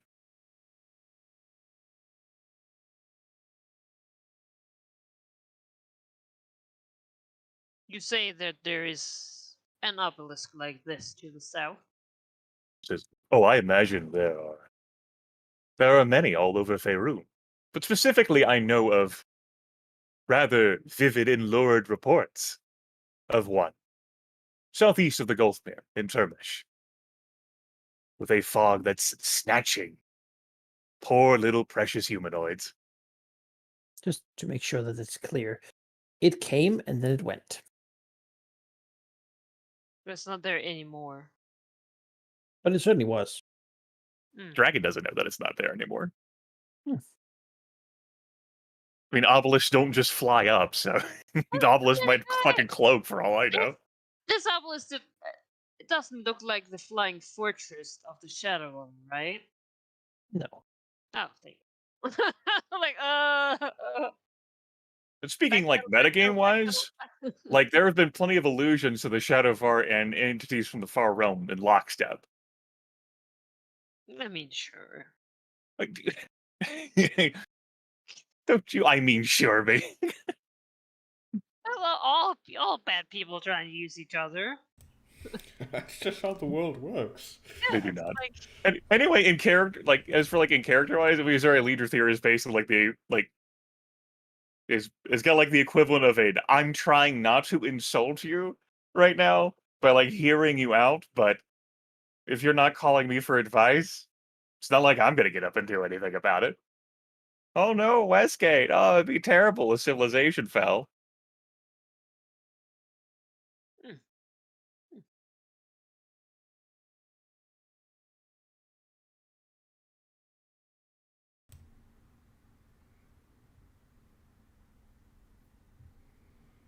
All right. Like, some seems to be like, well, anyhow, I have delivered my message. I will leave now. He says, "Sleep well, Cicatrix. May you And they'll find a like better oniromancer." that. The violin playing resumes. Oh, gonna say.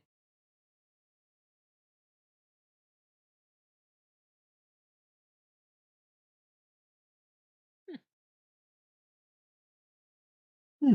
All right. Yeah. Yeah, basically she will enjoy the silence of her own lair. Oh, what a horrible place, really. Yeah. And Why it'd be a surely, shame if, something we're just trying to reach out and get into the head of the paranoid Black Dragon. I mean, surely the black obelisks won't come. Like, they're busy somewhere else. So it's And fine. surely the brief connections that they might have had with Cicatrix's mind won't be enough for like scrying or anything, right? To keep a track of Well, her? she sleeps in an anti-scrying circle. Yeah, but she was out of it to go to Westgate.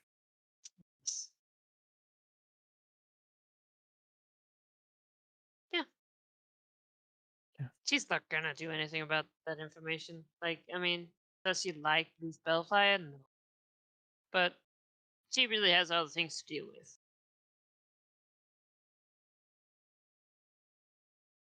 Also, what if Yaffle burned in Blue Spellfire?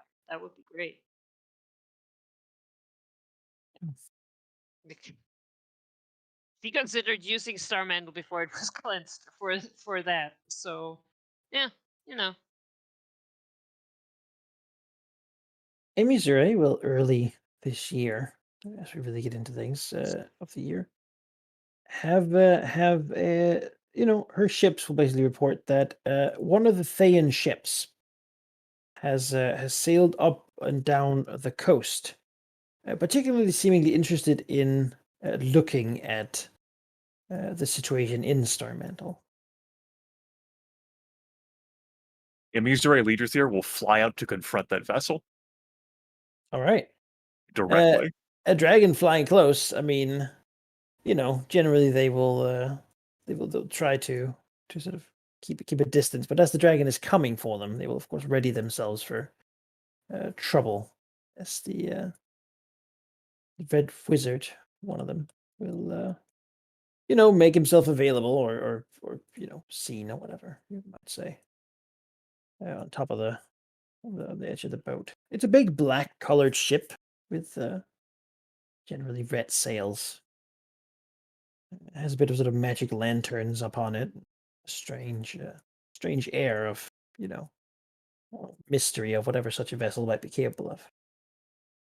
What Imizure leaders does here. she like? Does she approach it like to land She or sort of? she flies above it. No, she doesn't immediately go to land it.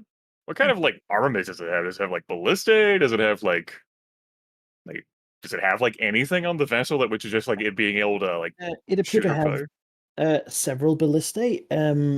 They're not sort of the average kind she might. It's basically like firing large grappling hooks almost.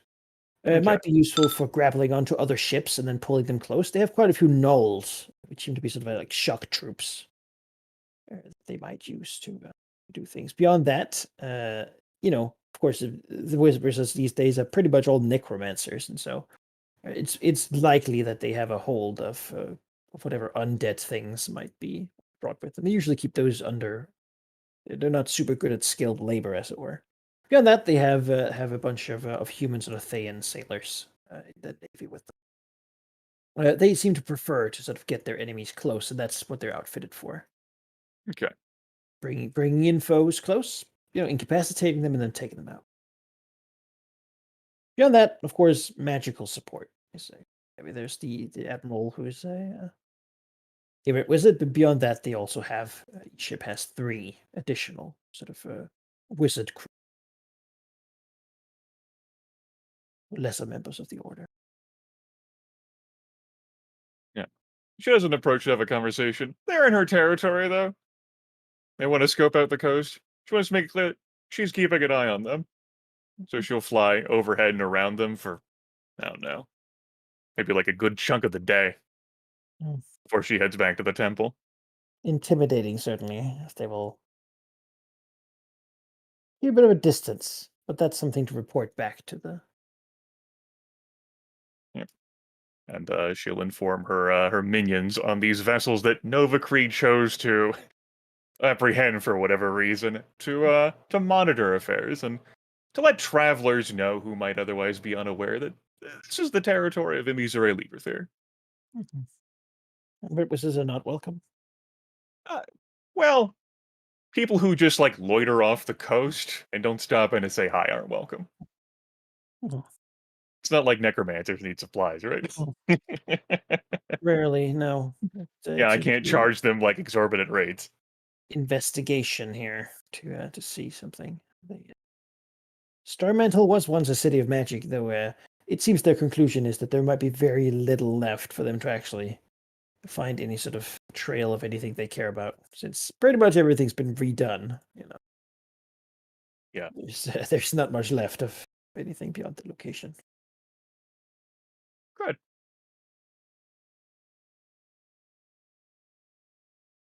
But no, in their heart of hearts, they should know they're not welcome. Yeah. The dragon here is not known to do things just out of no reason, so its presence might indeed. What? I don't have that reputation. All right, the Temple of Ogma. What do they even do? So Velignith is here, and I think it is with some trepidation that one of the sort of people here, one of the priests, will if nothing else, just ask Velignith, like, what's his plan if they come? What's there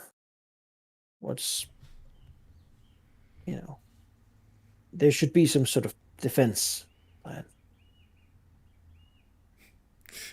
Valignant will look at him with like an expression of "I am here. That's the plan." Although he'll probably like not like visually ridicule him too much, as he'll say, "I hope that my work here and my presence will buy you enough time for other forces to attack the lizard folk from other angles. I have considered moving a larger force into your walls. However, I figured you might not be entirely receptive of the idea. However, if you are truly concerned about your safety, perhaps it should be something to consider. There's also the possibility of asking the dwarves of Thunderhome for assistance. My relationship with them is good. Sort of Thunderhome is very far away, as they have repeatedly pointed out to us in the past.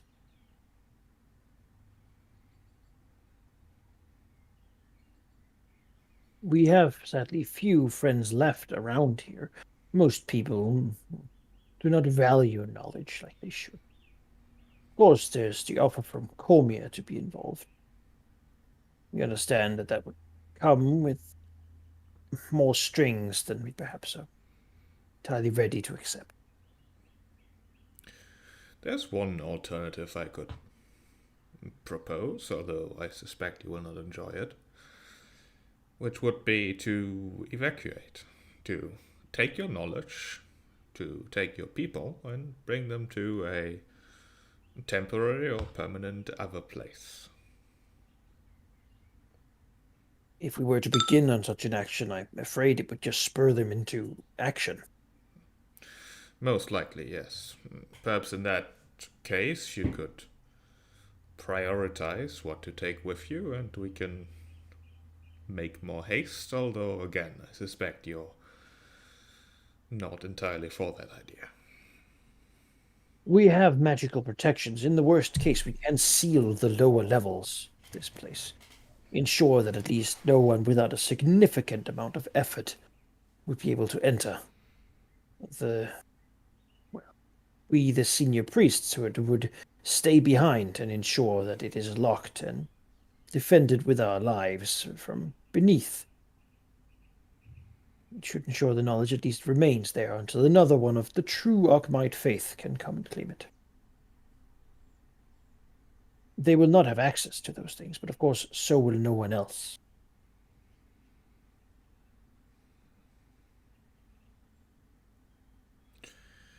And it would likely destroy the order. It is a last resort. We will do it if it comes to that.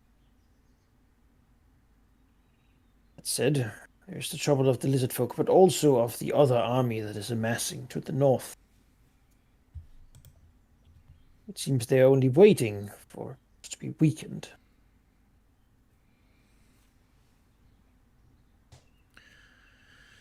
Yes, I'm not surprised. You're hoarding perhaps not actual wealth, but certainly perceived wealth. He should disagree a little bit about that, but he won't, express it. And of course, knowledge that those who know its worth, of course, see as valuable. Your walls are thick and your ballistae are fancy, but if someone truly puts their mind to raiding this place, they will find a way.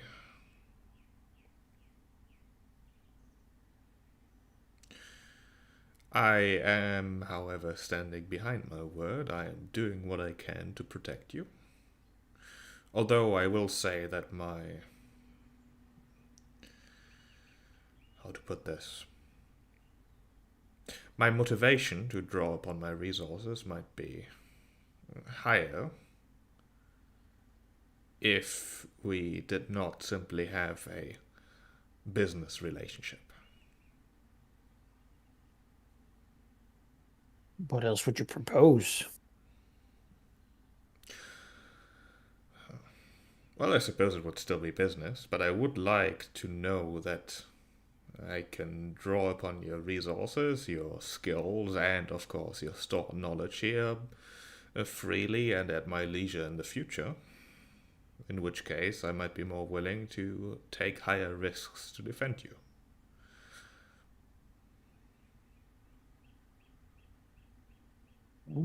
We pay what aid is worth, and certainly defeating these two enemy armies at our doorstep would be worth quite a lot. It would take a long time for such credit to run.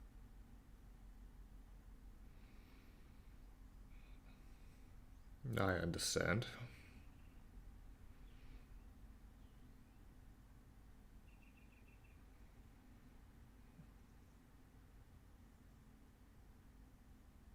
If slightly uncomfortably, If you had other soldiers you would wish within, or perhaps even outside the walls defending this place, then you might not have much more time to prepare.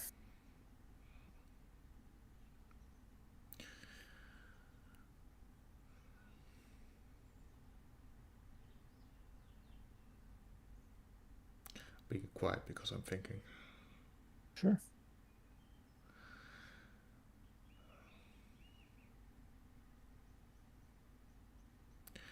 Maybe that is an idea, to move more people here. To relocate the might of the Dragonfane into Redensir. That might be better handled in a macroscope than us continually interacting with Yeah. with small individuals.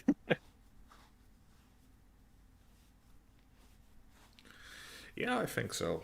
On a macro scale, I do want to ask Thunderhome if they can support in this endeavor, arguing that, of course, if the entire north of Thunderhome is overrun by murderous lizard folk, then trade is gonna take a dive, and that's not good for profit, right? So he'll lie to Thunderhome? No, that's entirely true. The lizard folk assuming that you trust what the Chosen have said at face value, only intend to go for that document, and then they're gonna fuck off. Oh, really? I figured they'd take the document first and then eventually conquer the surface and such. I suppose it did insinuate that, yeah. Maybe I'll just remind them of the 15 years of Silvermine debt they still have. This is my fault, everyone. I apologize. All right. Do Thunderhorn please will remind offer. them. Help repay that. They might disagree about the existence of a debt, but they will help put Valignus' mind at ease about it by offering to, if he should relocate, they can take care of the defense of the Dragon Fane, ensuring that no one else invades it while he's gone. Just like they help with the silver mine. Last time I agreed to that, that went terrible. The silver mine is perfectly safe. I'm sorry. No, it's nearby. The dwarves are great over short distances, and who knows what some of these centaurs might think if suddenly the Dragon Fane's in. I could have just conquered them 80 sessions ago, and I wouldn't have these problems. These opportunities. Headaches. Wrinkles in roleplay.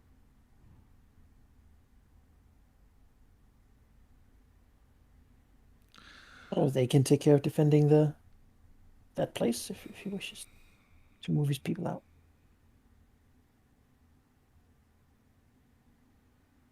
One like metagame concern, Sheep, which I know in the list of everything to think about, but it's worth just consideration, is that the Cormyrean expedition is got to be keeping a close eye on your movements for no other sake than for the sake of Tazir. So if like folks from Tazir get word that you're shuffling like your behemoths and like your soldiers over close to them, there might be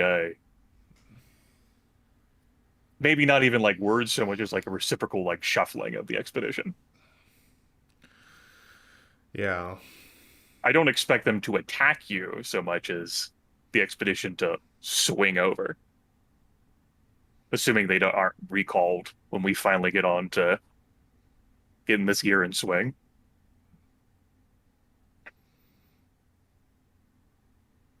I mean, I either way, I'm in trouble because I can either shift my whole force to Redensia and probably still not have enough to oppose like an entire nation of divinely motivated lizardfolk, while also like exposing my actual important place, or I can like half commit and definitely not have enough.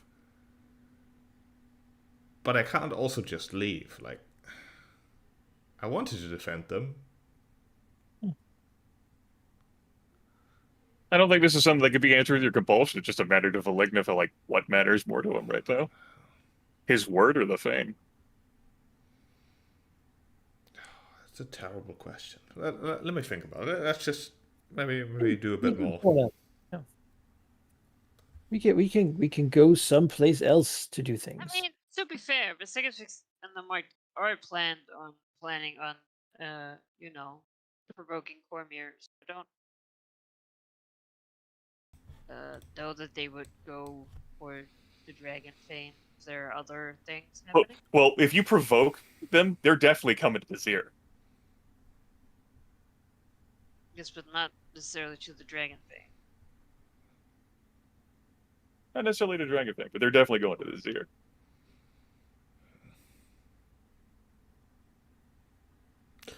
Wish the Red Banner host and the Lizard Folk would just resolve each other. Smack them into each other. No, the Red Banner host is too intelligent. They're gonna look at that Might 5 and go, nah, they got nothing worth stealing. It's true, they really don't. They really don't. Zambia is going to delay their turn. They don't wish to act, even though it's their turn. Give it an initiative. If anyone would ask, they're trying to discreetly amass their forces, which of course, I mean, everyone's expecting it anyway, so it's not really super discreet.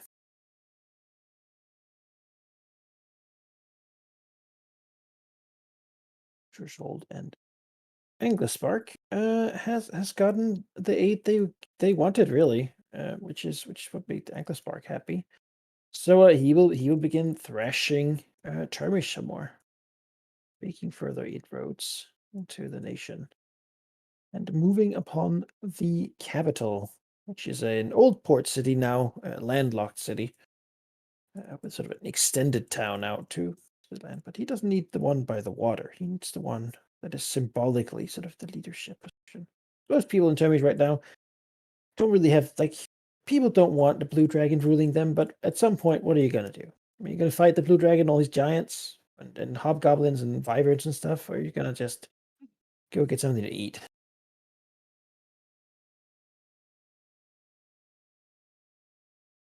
Termish is known for its many, many mercenary companies, but mercenaries can be bought, you know. You're a rich dragon.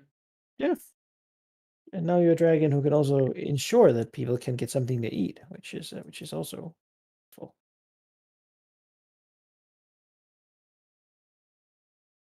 The Black Network have things that they wish to do involving Comir. And they will proceed to begin doing those things. And that will be against Tizir. They have people that pay them.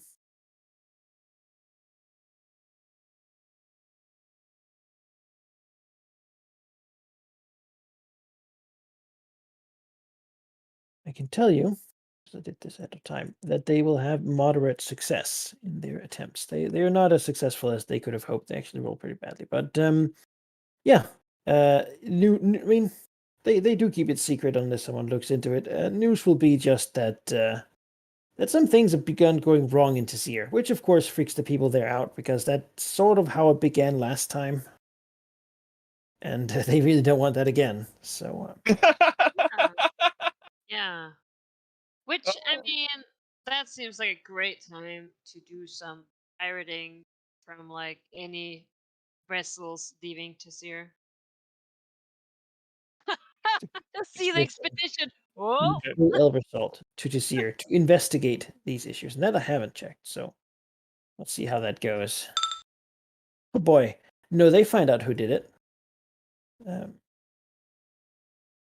yeah, apparently some group of people in some Centaurum sympathizers in Westgate have been acting against Tazir's best interest. Now, Cormier chooses to interpret this as the old rivalry between Westgate and Tazir, rather than an enemy attack, because this makes them not have to respond in kind. And they honestly, they see the army amassing. The king knows what's going to happen here. And he doesn't want to commit to attacking into it. Like, no one invades Westgate. That's a stupid idea. it's true. How about losing war? So the Mark gonna blockade Tazir? God. We'll say mostly the Black Network infiltrated their administration, and then they also actually robbed some people. Yeah. No, I mean, I think there's no policing here. We can do a little pirating. Mm-hmm. If it's been a while, my people are hungry for, pirating stuff. Thunder. All right, are you pirating against Tizir or Comir? Is there a big difference right now? Yes. Yeah. Tazir is, within like Cormier's sphere, but as the ambassador painstakingly made clear to Velignith, they're not the same thing. They're a lawful nation, so you can trust them. They're allies.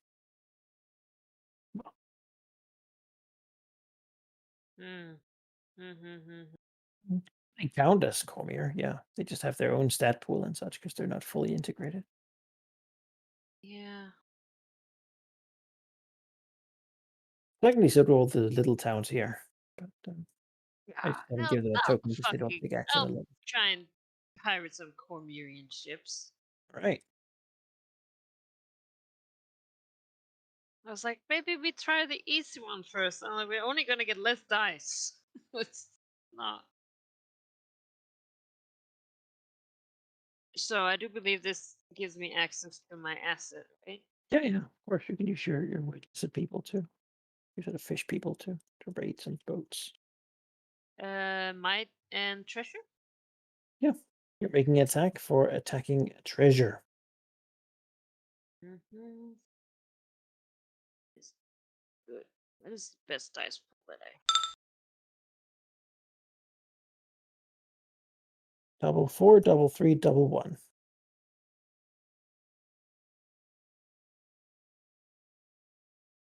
Well, I mean, Comey will counterattack as they know the pirates.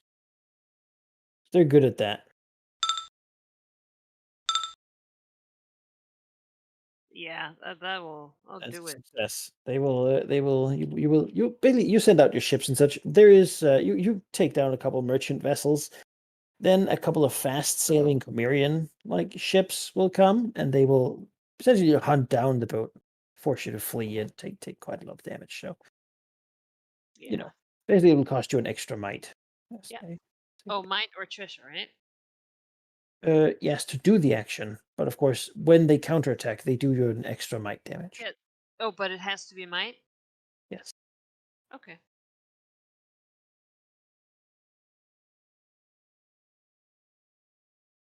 The audacity. They thought the pirate thing was done for now, but maybe they should build another fleet. As if they had the time. Yeah, we'll try again. All right. Not content. Is Cicatrix herself aiding in this? She has not been. No. I was wondering of her attitude, how she might personally feel. I didn't know whether I was going to try suggesting as he had done or not. I don't feel too strongly about it. Yeah. I feel like not a lot of other things, like enough things has happened for Yeah, her. I don't think so either. I don't think Yeah, she has like a like personal yeah, stake in no, this. we're like we're seeing how much effort will have to be put into this. God,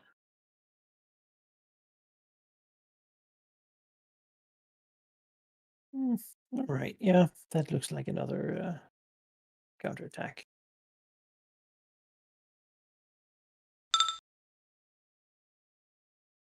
they But that still looks have like a 10 dice. failed counterattack. Yeah, they don't get higher than a 6/6. Oh, so I get one. So yeah, their ship sails out to hunt yours down. But this time you're ready. The wind is against them. They're maybe a little bit too ambitious as they overextend themselves. You meant to take down one of their navy ships. Well, a few of them actually, because you actually, you do an extra damage to them when you do that. So yeah, and then you want to raid a treasure. Yes, Well, for now that can pay for the operation. yes. Well, that means you might as well do it again, right? I mean, sure, yeah, no reason not to, right? Pirate's life for me. Oh, boy, look at that. Ah, the triple sixes. Yeah. I mean, they have. No, they're not going to let this happen. Counterattack. Another failure. Can steal another money from them. Great. Another ship goes down. Well, I did tell everyone that I wanted to be the biggest fleet here. More navy people to increase there. Where Cicatrix says, not thinking about the Black Fleet of Fae in Westgate. Well, I mean, they're not bigger. They're just more powerful than me. Wizards Here's the don't thing, like stupid even if you wizards. sink their boats, the liches start flying in the air after you. Exactly. Like, no. And then walk out. The undead don't care. Yeah. We smash their knolls and their skeletons, Should my have been a liege. necrolich. I knew it. Damn it. It's not too late. Yeah, I mean, they'll keep doing it. Ooh, no. Oh, Failure. So yeah. where's the 5 in there? Damn it. That is straight. That's rough.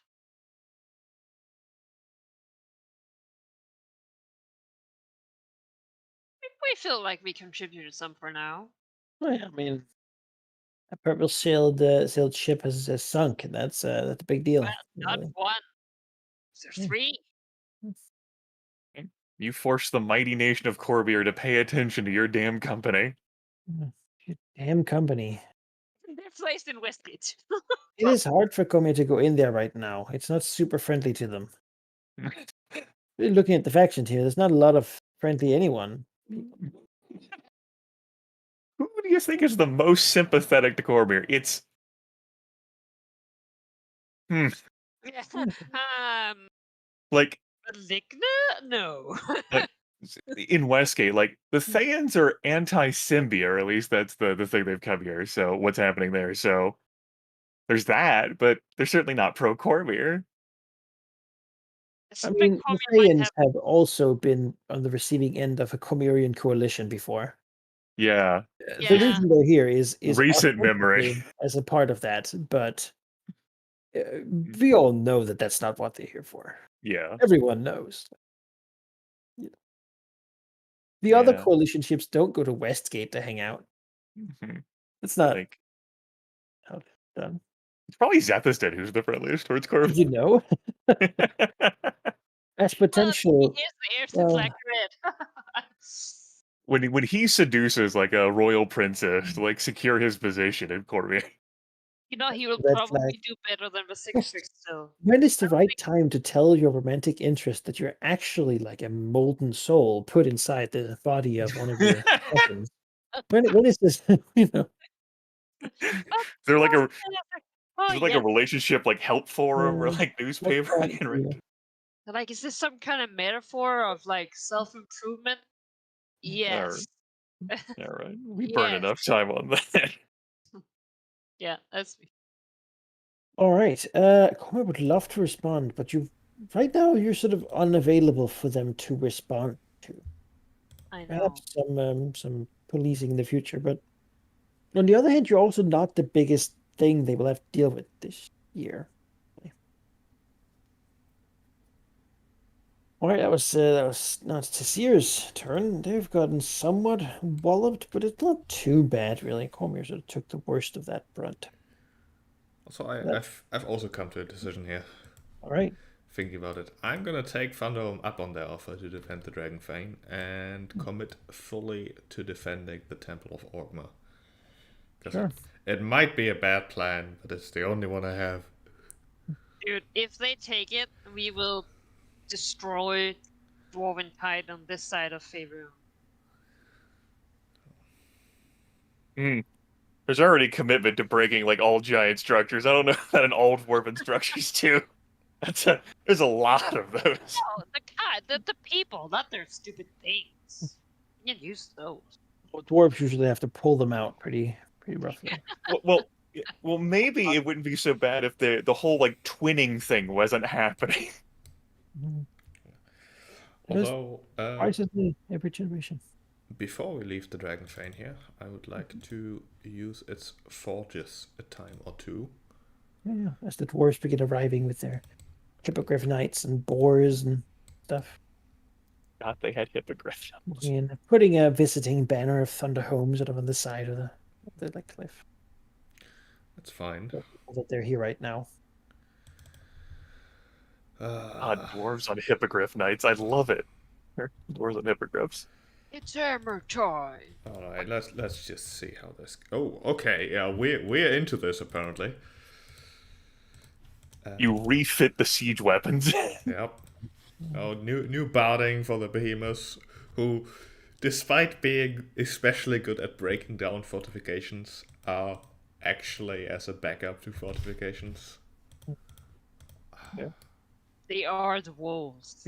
Trihorn is like gilded in mithril. I I They- wish. Best I can do is copper currently. I'm still working on that. Well, at least you can have a conductive trihorn, right? You know, Tesla coil horns. He shall conduct the defense. will say So savage. I mean, he hasn't been out there looking, right? I have no time. I am busy.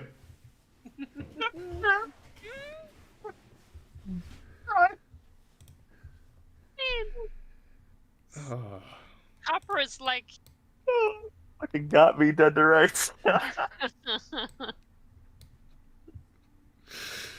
alright, we Yeah. move over here.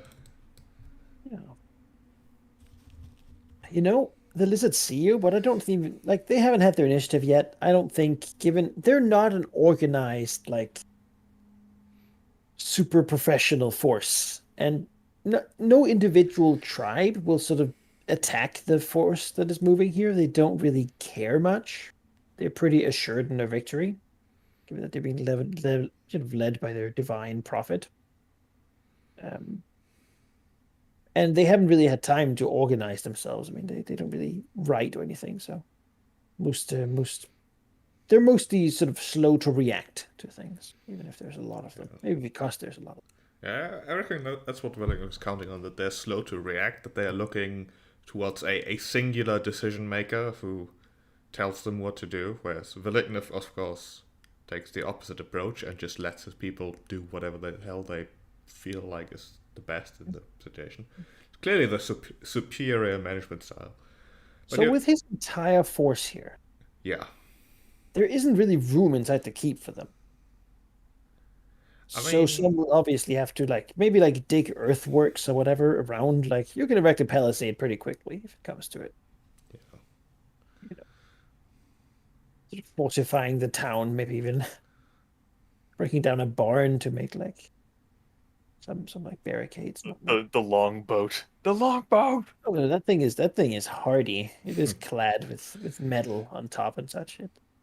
It's gonna be standing a long time, even after this. Yeah, it's a good place to defend. There's some adventurers there still, who seem like this is weird for them. They're like, are we the bad guys? I mean, a red dragon has come with his host of marauders. Should we? Is this? And Is this be happening? they're coming to defend the keep of Ogma from lizard people and centaurs? Do I have that right? Is it on my apocalyptic It's- bingo card? These are strange times. At one point. Yeah, it is strange times. Yeah. Speaking of centers, though, like, would they be willing to just be paid off to at least go away? For a bit, sure. Depends on how much money you're willing to give them.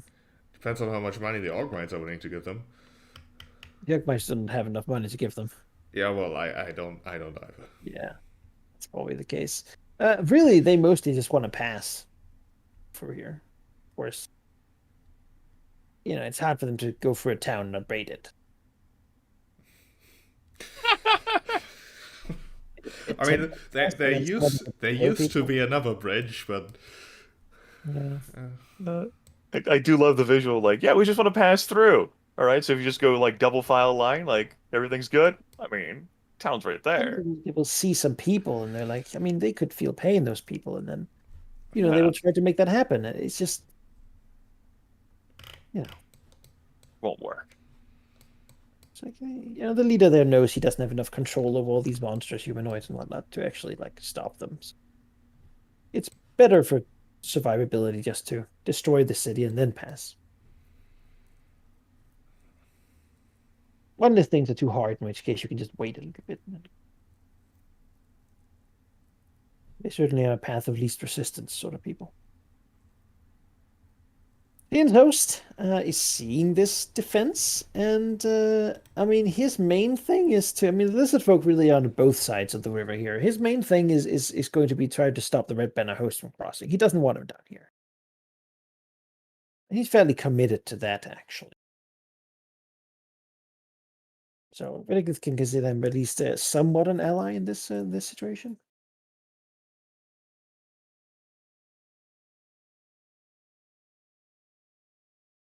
Right. And we have Thunderhome. That's the turn fortifying the dragon. It has been abandoned by its current owner, and so Warren Circle. Yes. It'll probably be mid-late spring that Missouri Leader Theory is going to get the news because she has her minions keeping an eye on Red and Seer that Malignant has moved in. Mhm. Like the There's town dwarves around and it. his lizard folk and his behemoths and like non-combatants and camp followers. Yeah. Thunderhome dwarfs and the Outposts. Thayan mages doing. Yeah. And that is going to force her to fly back up there again, this time directly, appearing as the dragon.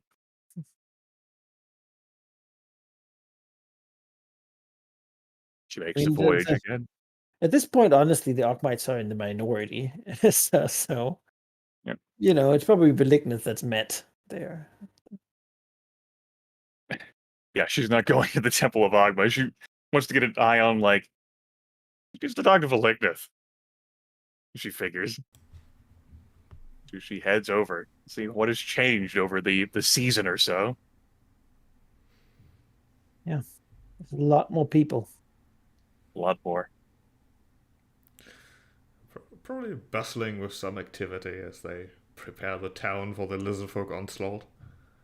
Malignant himself would probably stick reasonably close to the temple, actually, because that's, the primary objective. In that case, it's probably going to be a terrifying moment for any of the elderly survivors who might still somehow dwell in Red and Seer, who remember this from ever so long ago, when the green dragon known as Imisure Lidrathier lands on top of the longboat and eyes the keep. They're like, oh god, dragon fight is all we needed. As essentially there would be a quick contact to Malignant that's like, in Missouri, Lidrathier is here. Like, we assume this is going to be a problem. She's obviously mad that you've moved into this place, and they will sort of inform him quickly that they've had dealings with Missouri as their protector in the past, but she moved away, and so they were unavailable for this. And they're sure he's aware because he used to want to burn this place down like a horrible monster. At least so they've heard. But of course, it was a different generation back then, and I have to say the consideration of how things have changed just makes them a little more confused. Malignant with a neutral expression will simply request someone important from their order to come along as a witness. So you'll go talk to Emmy. Okay, can walk out. So Malignant will walk towards the green dragon sitting on the longboat. Yeah, I imagine that, especially with her scowling expression, that any activity around here is promptly cleared the fuck out as the red dragon's approaching too. Dragon fights usually have collateral damage. They sure do. These people imagine that they do. I Don't get to see them. Yeah, these things did happen to Red and Seer. There's a whole square. Yeah. Missouri Leader Seer is. I mean, she's glaring. Malignant knows her well enough that she's not actually fucking mad. Yeah, I think Malignant will perhaps tilt his head ever so slightly as he looks at her, sort of half questioning look whether to fake throwdown or not, as he'll say, "Greetings, Emizure Lidrafir. What brings Is he you going to here?" do this in common or draconic? I think he'll actually do it in common. The scribe writes down his pen. Missouri Leader Seer replies in draconic, "Valignith, why are you here?" I think we'll switch to Draconic too then.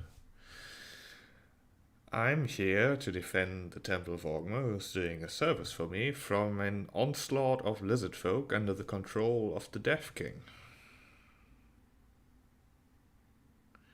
They I mean, want he's already something. leaving.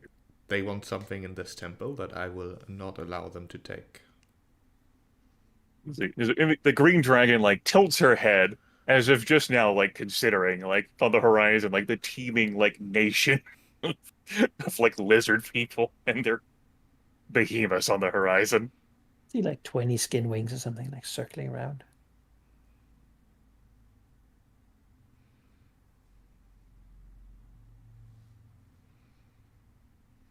Looks back at Valignith. And she looks off to like the north, where not as visible, but somewhere lurking out there are the centaurs and hobgoblins and humans of the Red Banner host. Lots of red banners, really. See there. Put in the ground. She looks back at Valignith and says, I, in my infinite grace, could permit you, Valignith, to operate here for the duration of the service that the Ogmites are providing you.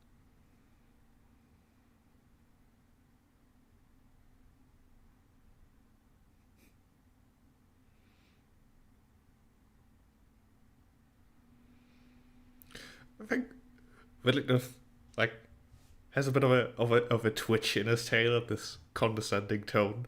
Even Oh yeah, if oozes like I'm better than you. yeah, Villignus will respond. I'm pretty sure you left.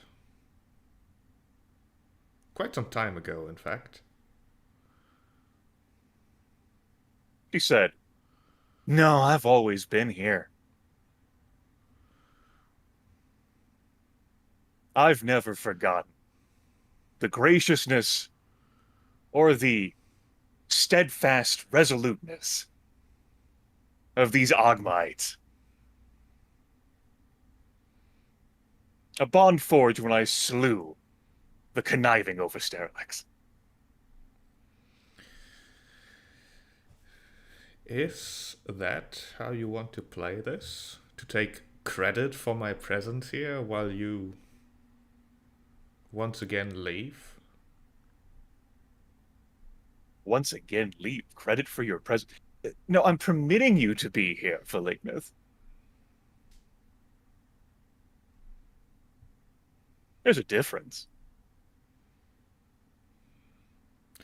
I'm sure there's a difference, but Welcome to Redensere, she like says, like her four claws like spread wide open.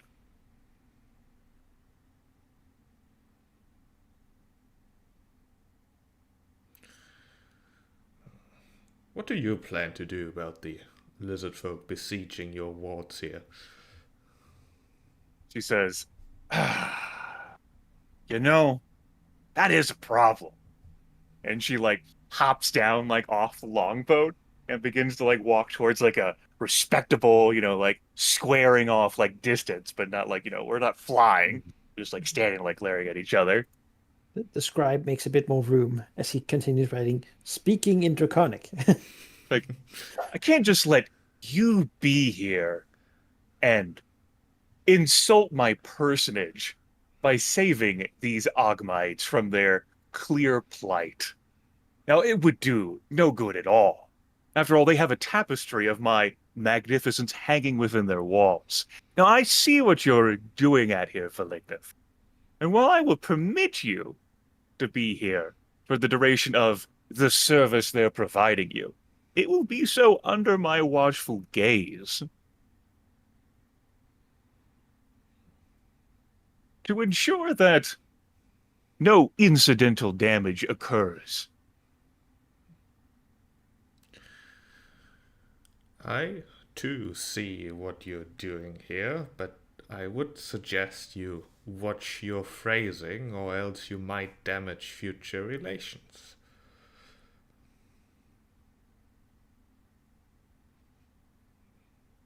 Squints at Valignith. Damage future relations. I've chased you off from this settlement once.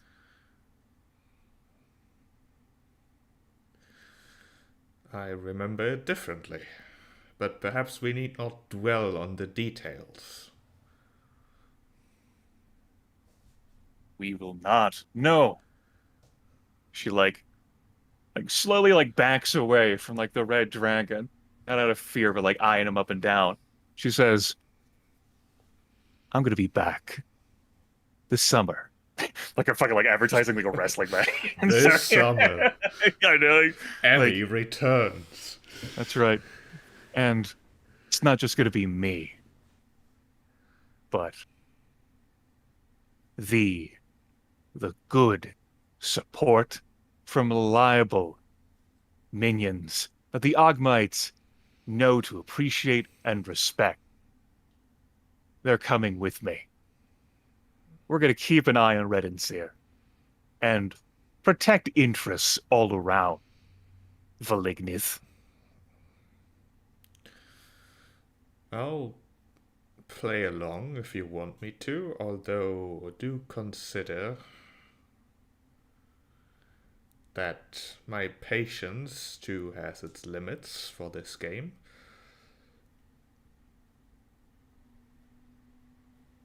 No game, Valignith. It's a matter of reputation. Yes, it is. Yeah, the Arkmite is like, ooh. Good. I'm glad you can understand that, Red Dragon. She begins to slowly fly up, which is much slower than what she can fly, and she says, "Though if this fails," she gestures towards the longboat, "I'm taking this with me." I'm writing it and putting it in the sea.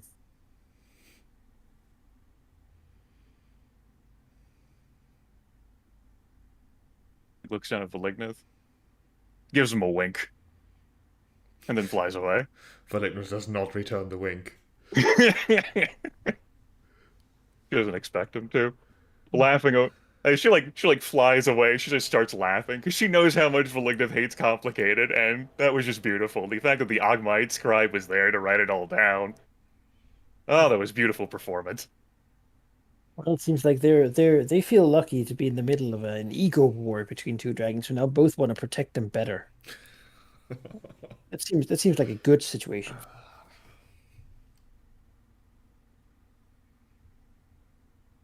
I'm telling me, Missouri leader here can justify moving her shit up.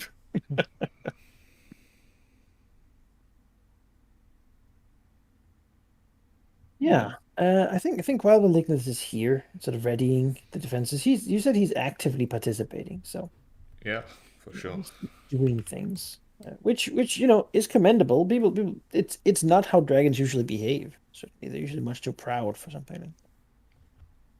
They like to sit and survey while people do things, but it certainly is effective. I mean, he's very good at his craft. One of his old lizard folk. One of the sun seekers.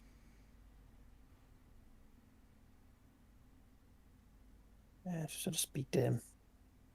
Say they probably use a different a lizard folk word for master. Which probably means something like over behemoth or something like that. Or grandfather behemoth or something. Ground behemoth, okay. But I'll just say master because I don't speak lizard. But you can imagine that they use anachronism. He'll say, "We are facing many of our past brothers soon. Our entire culture is upon this field. To see such a mass, it is a beautiful thing." I had envisioned something similar, however, with perhaps myself at the head. It has taken them a long time to gather. Each tribe would have sent their champions. Each would have fought for their independence. Each believed themselves superior. As he said, he says that, of course, they believed because, of course, the Sun Seekers were the superior tribe. Goes without saying.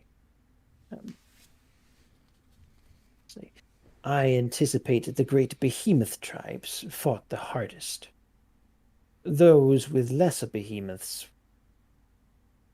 we have always been considered secondary. The others would follow the leaders there. We understand you have sway with one such group. You gave them metal once, a thing that made them powerful. Such an offer is not disregarded.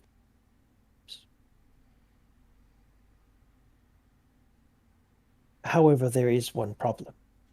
You could never lead them, because you are not one of them. So it looks as if that explains everything. I understood that much, hence why I never pursued it quite as intently as I would have otherwise. And yet, these are gestures to the Skilmings. They are part of the tribes. They do not look like us, but within them they carry our ancestors with them. Perhaps you too could be so brought in.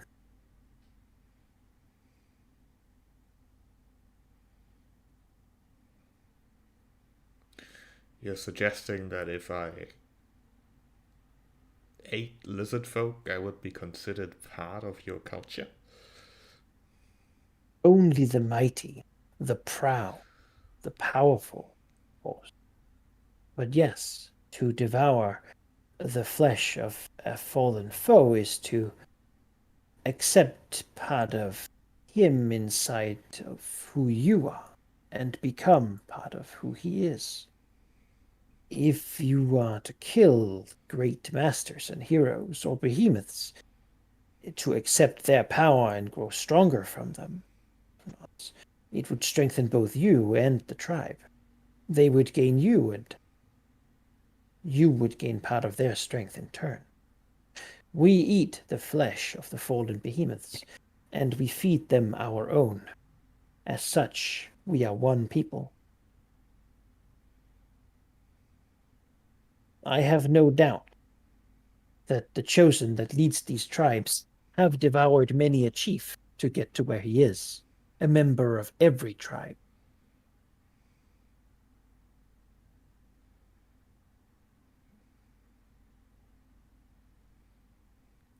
So what would you suggest I do? It seems a bit late to attempt to introduce myself to the various tribes. He nods. Yes, if we had acted much, much, much sooner, generations ago, when this struggle below began, things might be different now. However, there is a convenient target for such a challenge. If you were to devour the Chosen, you would gain the Chosen's power inside you, and you would be an undeniable part of every tribe.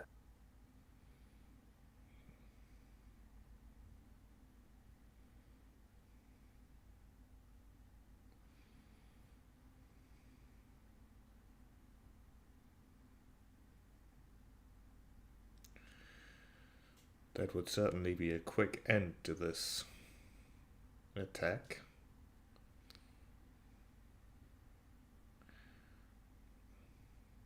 But, of course, if you lost in such a battle, somehow, then he might devour you. If you ask him to beforehand. It would be considered a great honor for him to devour you, while the opposite, tilts his head slightly, says, it is considered scandalous for someone to invite themselves, but an undeniable possibility, nonetheless. I think perhaps the benefit might outweigh the scandal. I think scandal might be the word he used. He probably used something more akin to upheaval. Would it have to be done after a ritual duel or something along the sort, or just any circumstance? He seems confused at the idea of a duel. Says, Figured. no, no chief would fight a behemoth head on. Be a foolish action. To win is simply to win.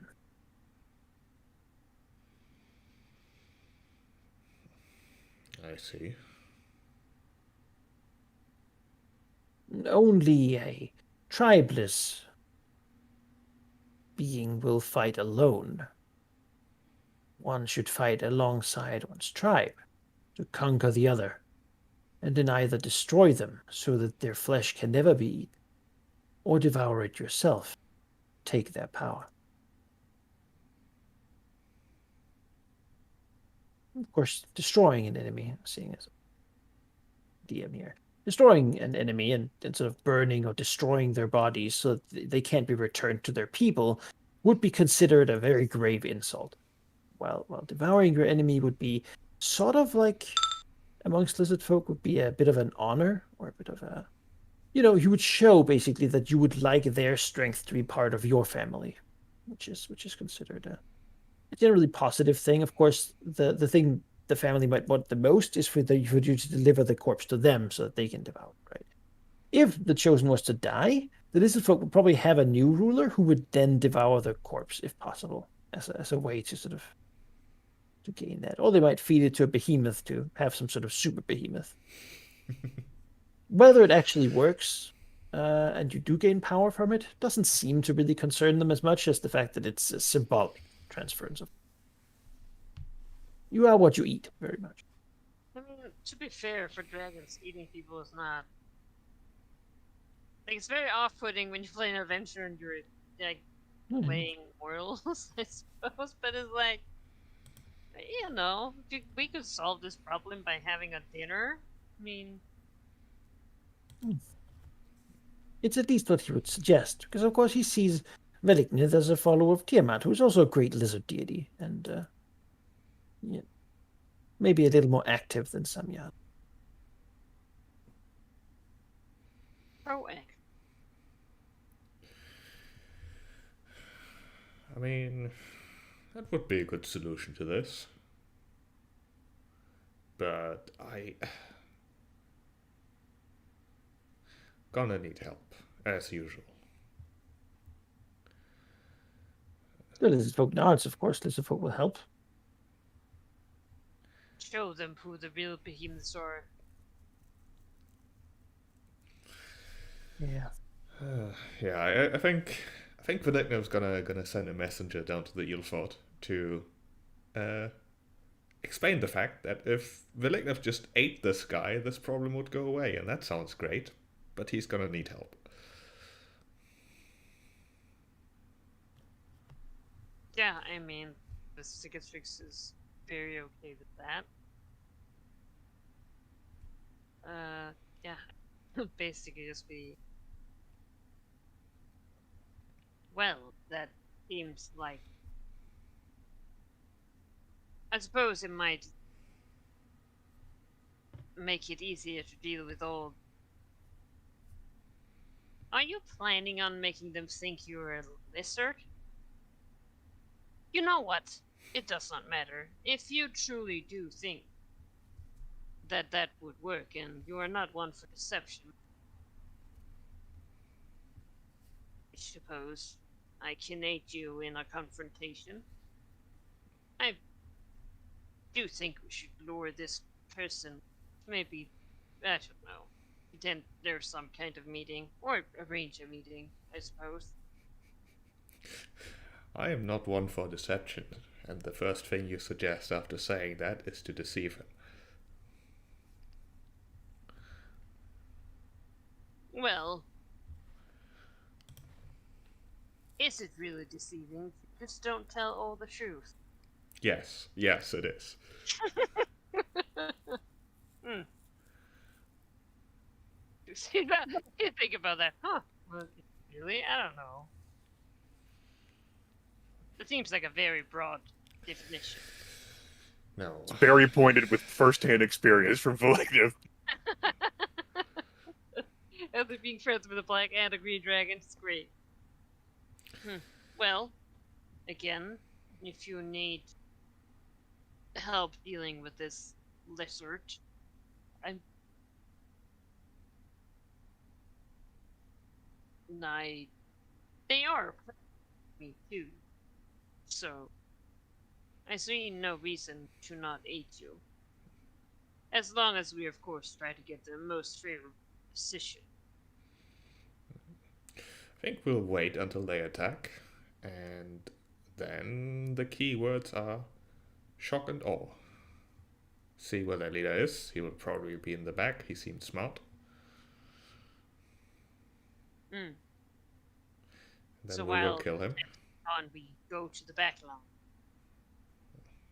I don't know where he will be exactly, but once he is dead, I don't think the rest of the army will be a problem anymore.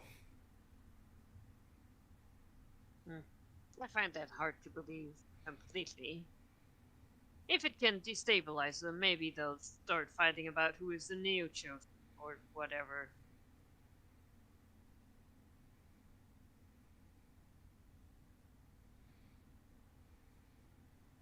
If they could start infighting, that would really be quite acceptable as well. I'm glad you approve of the plan. Emmy will be there as well, although I haven't told her the plan yet. I'm sure she'll enjoy the surprise. The secret just snort. Oh, dear. She would delight. Especially the more simpler the plan is, better. You know, if it is a simple plan, not a lot of things can.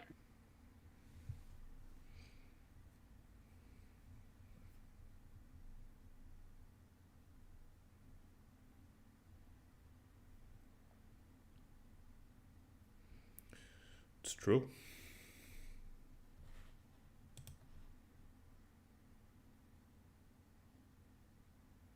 Well, I await your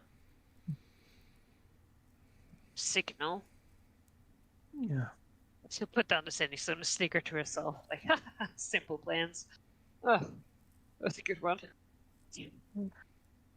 Go back to her scheming, her lair. Are the Mark going to do more things against Cormier? Or are they done for now? Anyway.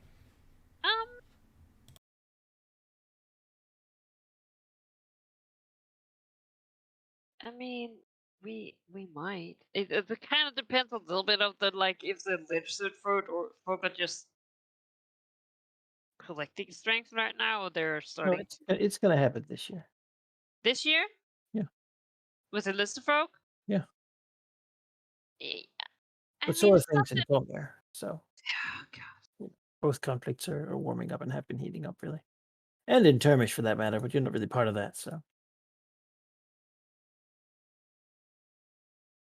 Well, see, the thing is that the lizard folk are right by my door. It's true.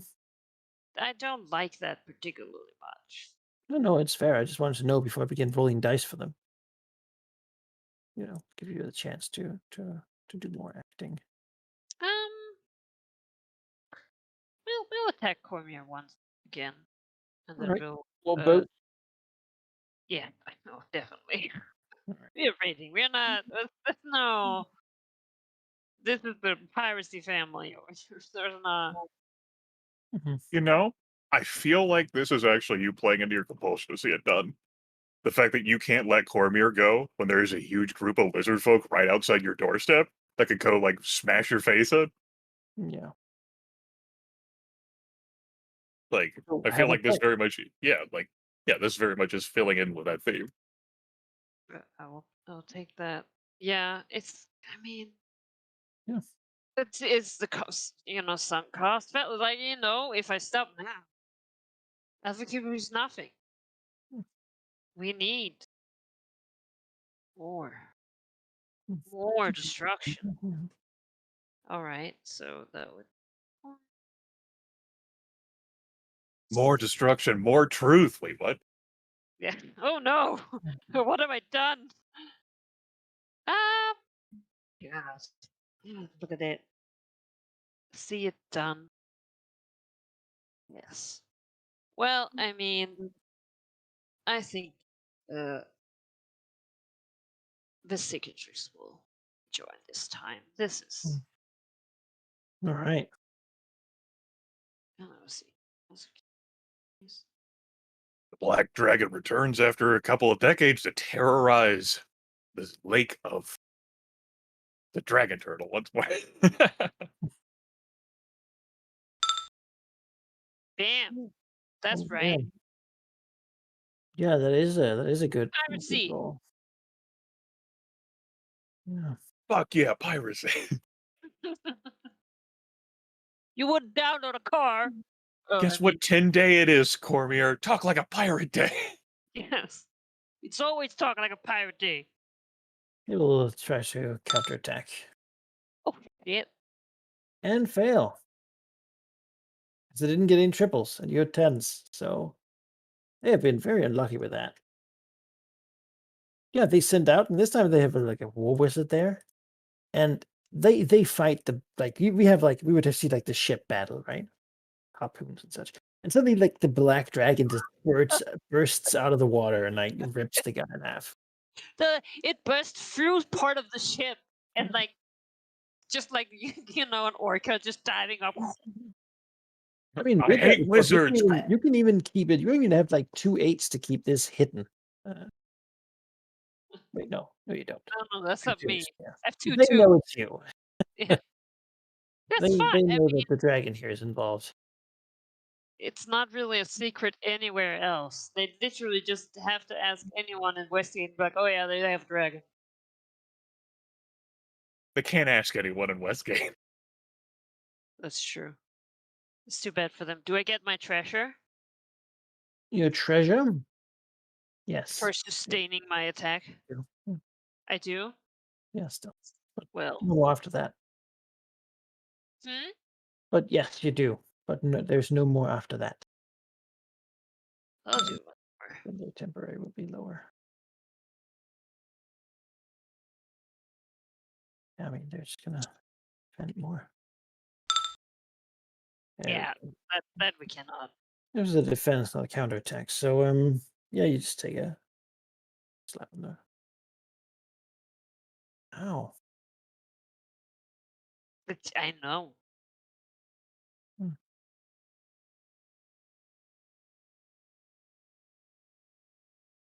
Ah. They begin to kick up passive dragon defenses. Hmm? As they begin to kick up passive dragon defenses. Okay. Begin to Yes. take And precautions those again. black dragons, they're really starting to. First, they take the orb, and now they start. This Cicatrix one is really the particular one that's a problem. It's the black Then dread. Symbiad. Then Symbiad. Hmm?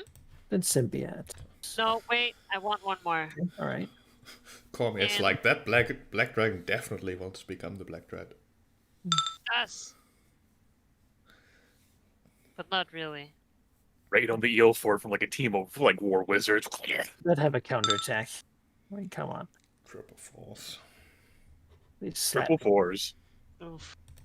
You can take a -1 for attacking, right? And then the minus additional one for using the Yeah. counter.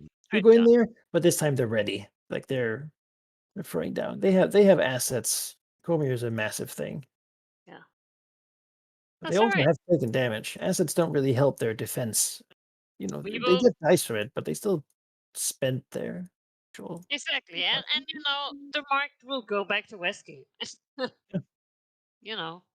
Yeah. Cormier hates Westgate so much because all the I- pirates always do this thing. I hope no one in Westgate wants a piece of you. You're operating at 0 might right now. Yeah.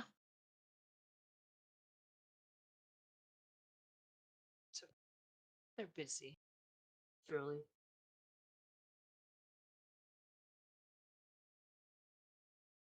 Well, that's it. Sembia will take the delayed action to strike.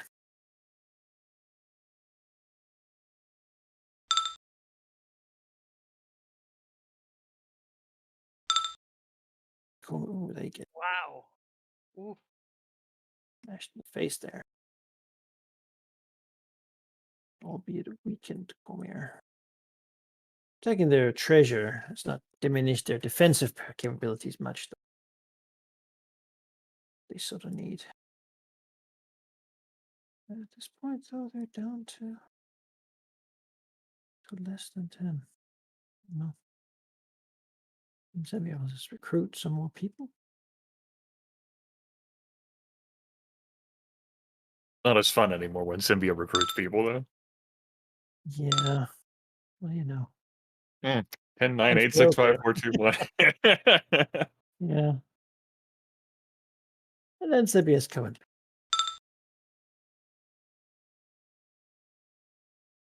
Yeah, Symbia, Alright. you gotta. Another counterattack here. Oh, failed. Triple ones? Oh yeah, triple ones. That'll do. Good. Good spot. Nice.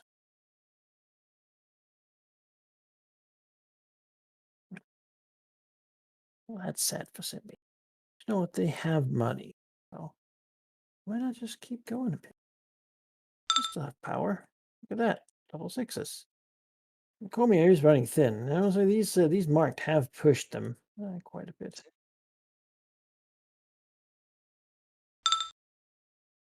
They will manage to defend themselves. Just Yeah. good old 1-for-1.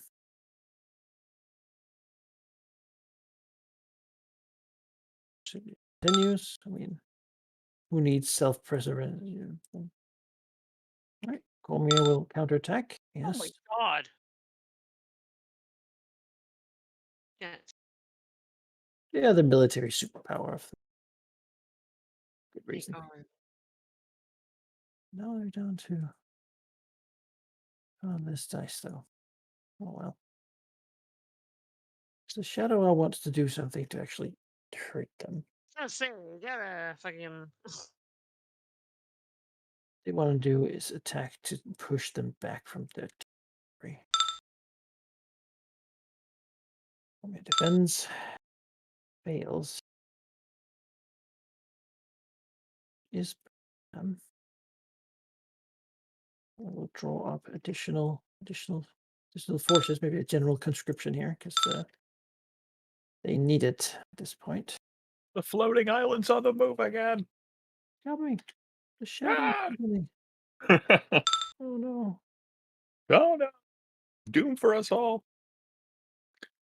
And oh no. That is not what you want to see. The crops don't grow in darkness, everyone. 4 dice. I mean, that just means that the peasant should have nothing to do, right? Like, that's really the. Yes, that's the only ramification. The idleness of peasants. Ah, That's right.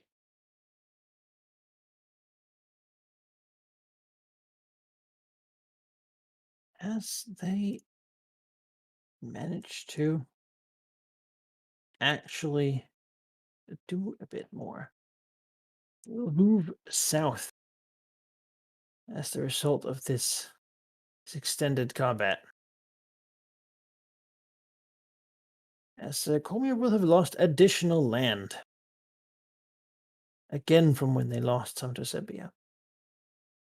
This time, cities to the north will have been entirely wrapped in shadow. The nation grows weaker. And as the Cormirian expedition, I mean, they are partly from Iriabor, right? But like Cormier can't help but want to draw forces home rather than keep them here. They're in a bad way. And the Marked have certainly shown more dedication than the Black Network. The Black Network did stuff to Tizir, but you know, it didn't really do a whole lot in the grand scheme of things. Well, the Marked attacked Cormier directly and openly. That is commendable, and there will be another prompt for what is desired reward. The Shadow. They wish to show that they can be generous to people, putting in the effort. Good. They good. Also, last time we were also openly warring, so don't fucking Yeah. stop saying. Yeah, I mean, this time though you attacked before Sembia did. Oh, we did. It's true. Did your own thing. Stood out more. Wasn't one part of many mercenary companies, but then we have, of course, the Great Tribe. Looking upon this delicious morsel of Okma and beginning to move in that direction. They have a goal. They know what they need to get. They want to get it done.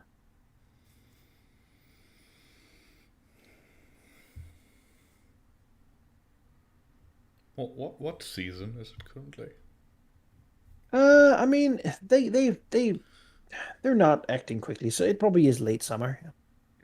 It'll be midsummer when Emuzure Leadersir returns back to Red and Seer, not moving the entire company up there. Rather, she has hand-picked elements that she thinks could use a trial run. She needs to like get used to like her minions again.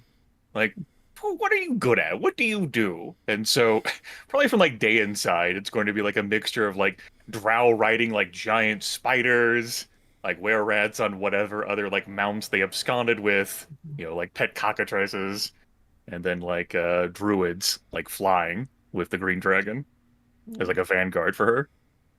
Yeah. To defend a castle. How novel. Yes. Yeah. But they're more for like the indiscreet like sort of warfare that she does, more so You than convert to shapeshift into a behemoth. I mean, well, you have a to be large size first. exploration. Yeah. Like now the Skywing is medium sized, then yeah, I guess you could. I think they're also large. Or they Yeah, the, then yeah, they couldn't. the image of a stealth mission involving turning into a massive like triceratops is hilarious to me. Yeah, these things are typically limited by size, Yeah, barring sadly. like some daily powers, so they gotta I can pull out large size because I'm large. They can't. Yeah, as everyone sort of gathers around. Does Visicatrix go, or is having recently been involved in raiding in the sea? It's not really that far away, but I think she's. I mean, I think she's at the eel fort, like basically waiting for, like, hey, yo, let's kill this guy. She's not planning on taking the mark with him. I mean, as soon as Emmy arrives, a messenger is going to be sent to the Ilford, like saying, "Yo, Yeah. it's probably time soon." Yeah, she will, keep ready. She'll not like fly head on. I mean, she is a stealthy person. She'll, be in the outskirts waiting. The messenger will probably suggest that if you head into Red and Seer, use your drow form. The orc might get a heart attack if a third dragon shows up. Emuzure Leadersir's minions, such as they are, take over the longboat. yeah, She the uses that as adventurous her base. probably have extracted themselves. And she Yeah, goes to the locals at this point have also like made a camp sort of on the other side of the keep, basically, where they sort of hold themselves up. she takes to sunning herself on the longboat. It gets nice and warm. Yeah. Yes. This is what she always wanted. When she first saw Red and Seer, she knew she wanted to sun herself on this boat. Here we are. It's the host comes near. There's a lot of them. Stun begin. Yeah, their first action actually will be to just begin raiding around, like smaller settlements and such up here, just to gather some more like metal weapons and what they can, increasing their treasure. Right. I don't think I'm going to try to defend against them doing this.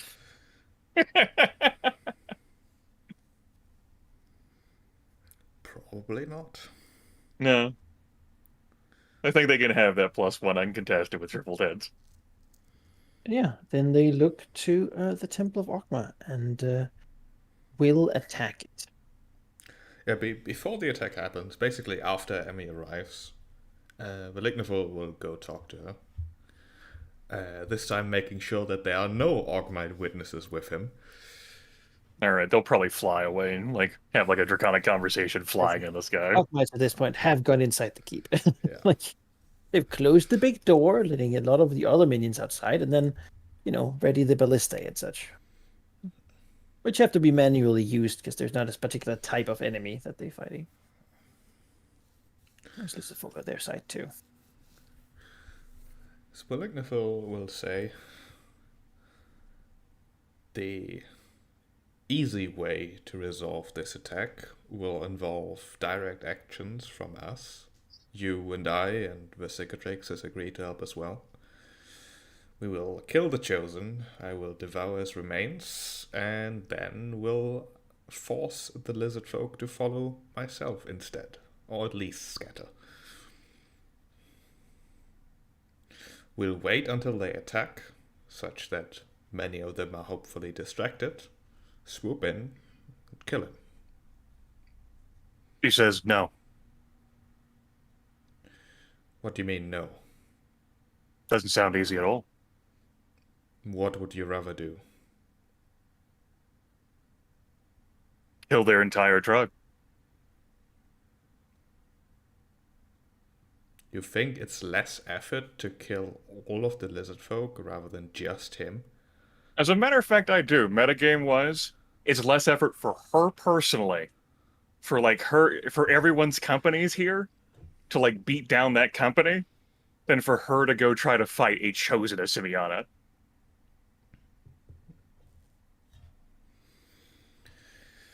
I don't want to expend the might that these lizard folk represent if there's a chance that I can use them for my purposes. She says, that's not what I'm here for.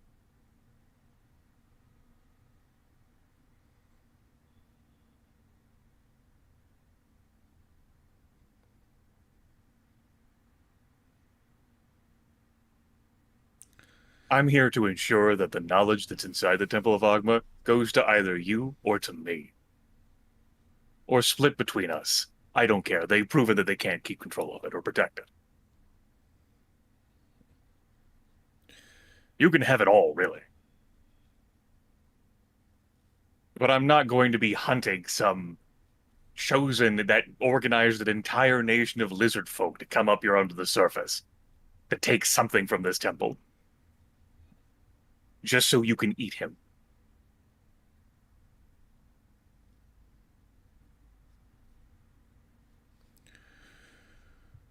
I understand that you dislike the idea.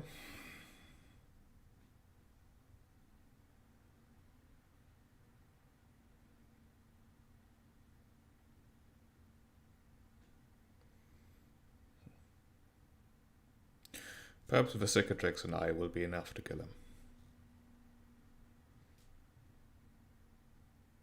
He says, fine.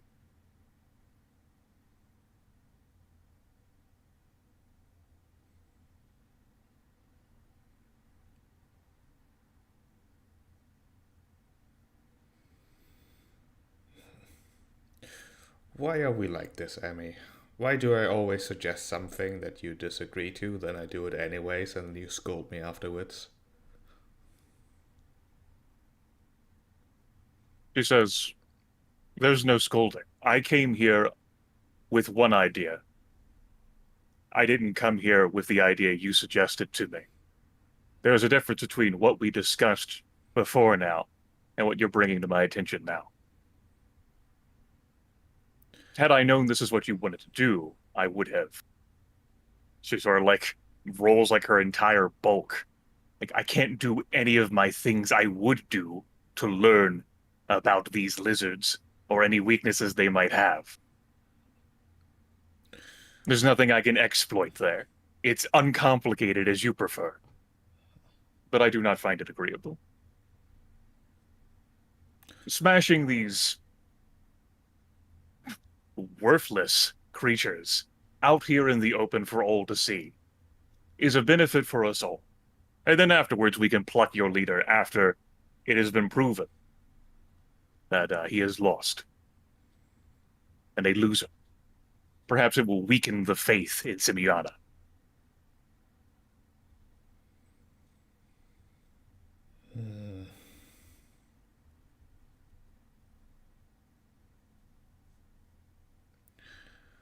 There's nothing that would convince you to aid me in this. Speaking metagame wise, Gary, I'm cool with the idea of like I like it on principle, but I'm just not aligned and with the character being how she is, no effort wasted. I pretty much see that as a why do that now when we can beat them up and then once he's weakened, then do it. I mean, I actually figured that it would be less effort to do it in one fell swoop rather than commit to like an extended siege where we let our people do a lot of the work. Like we won't be able to just sit back and actually be victorious. I don't think either way. Killing the Chosen is definitely quick. There's no the problem is that there's no Emissary Leaderfear could pursue the path of least effort expended if it also gave a thumbs up. If Valigna's saying if we just kill him, that'll resolve the lizard problems, why would it do that? There's still a giant nation of lizard folk that are on the surface. They're super pissed.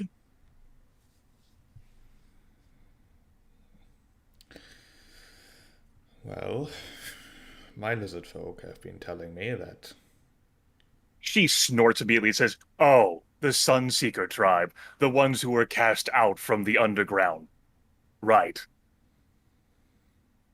The one who have a deeper grudge to bear for the injustices they suffer."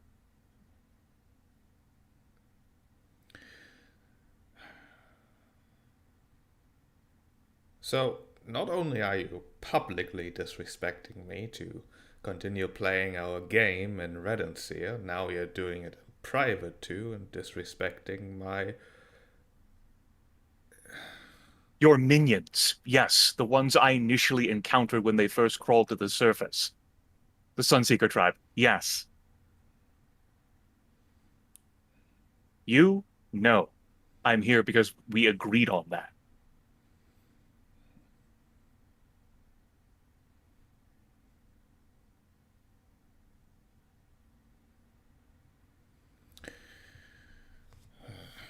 Well...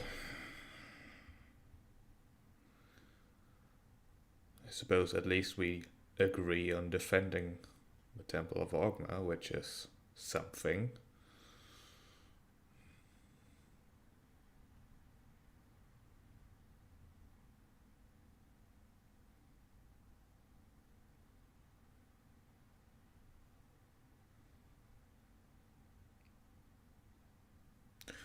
I don't think Willingham was going to say anything else. Just that.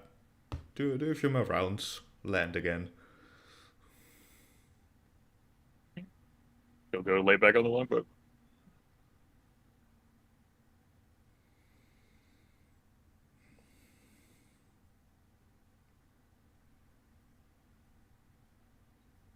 All right. We see the dark. The drow leaning up against a plank or something on the wall, I'm sure that went well. You have the two dragons splitting, walking off. Great. The signature rule in her dark form will go into the... Wait, Willingham was not very subtle. It's obvious how that went. Yeah, that's what I said. I feel like she'll know. She's like, oh yeah. She's like, so the plan still stands, yes? I regret to inform you that my troops have recently been in quite a battle. Since the plan was to go for the leader, I did not bring much else than, well, gestures to herself.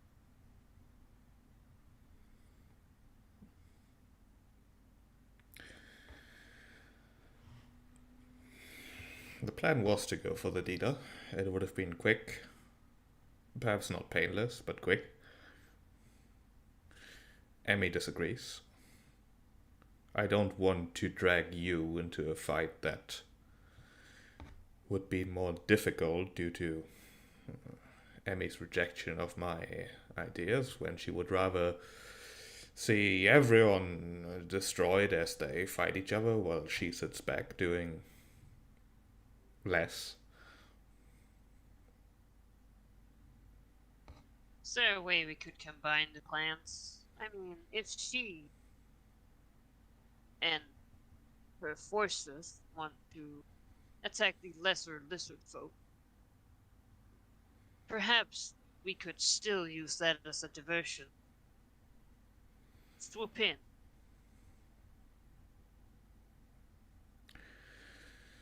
She said she hasn't brought much in terms of troops, and I doubt that she would want to actively be a diversion with her people. Perhaps.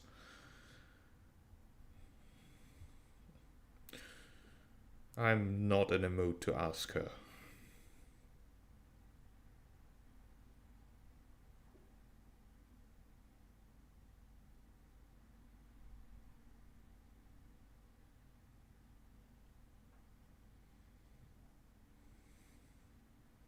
It looks out. Like the fucking all the lizard bird up there. Yeah. Thousands and thousands and thousands of lizards.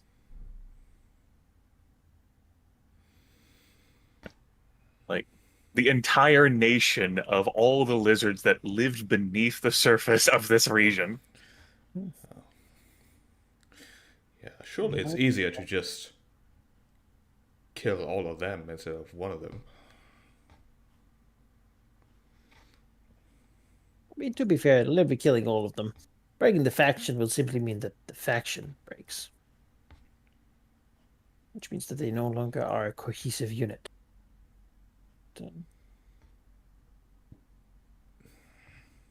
You know, they will try not to have that happen, certainly.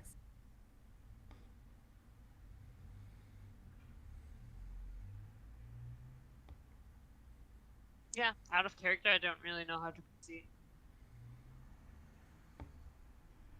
I mean, we wouldn't do it this session anyways. Yeah. Yeah, I mean, honestly, I'm curious to see how this goes. We know in this system that many smaller factions are generally more powerful than one big one, but there's also the possibility of actually going and do some like dragons fighting things. But we'll see. I think that can change one way or the other. And we have done this before, where if one dragon, if you two are really interested in doing the fighting thing, Grimmith can just control some other things while like you can bring other things to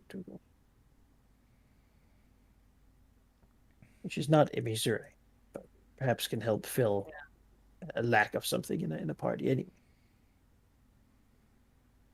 Yeah.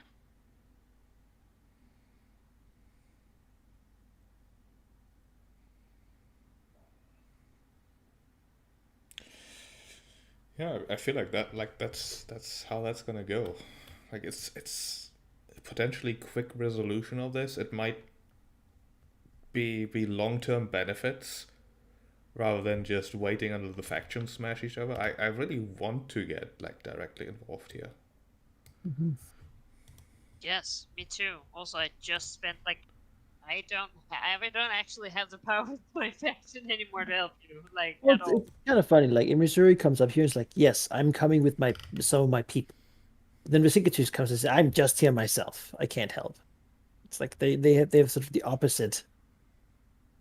They're bringing the opposite to the It's just table. like, yes, I can help. Yeah, but not my people. No. And Missouri says, I'm here to observe while my people help. She's not here to observe. She is here to take action. But I personally am not like on board with like going to just headhunt this chosen to Simiana.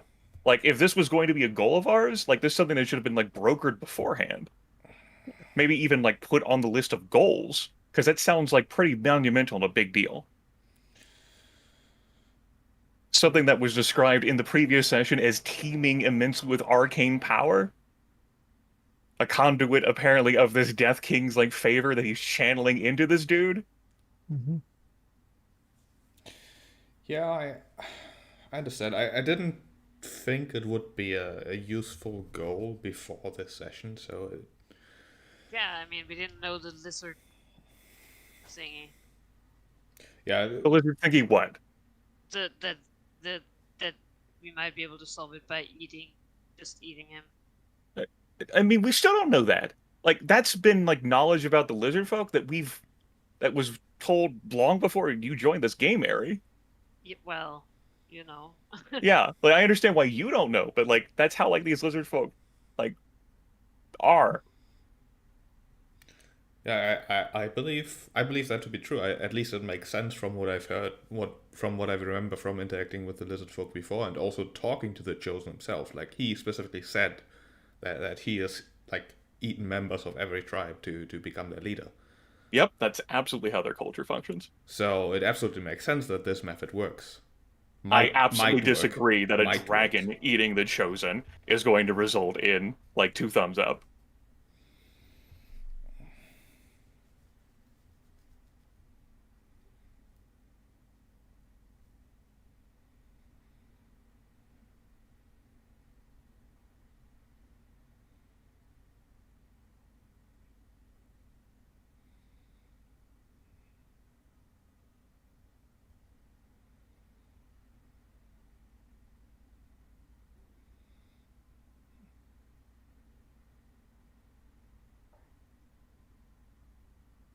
Yeah. I mean, there's a crossroads. Uh, yeah. We'll have time to think about how we want to handle it, if need be. What everyone thinks would be fun and cool. So that's at some point also what matters. Not the first time I've been outvoted in the campaign.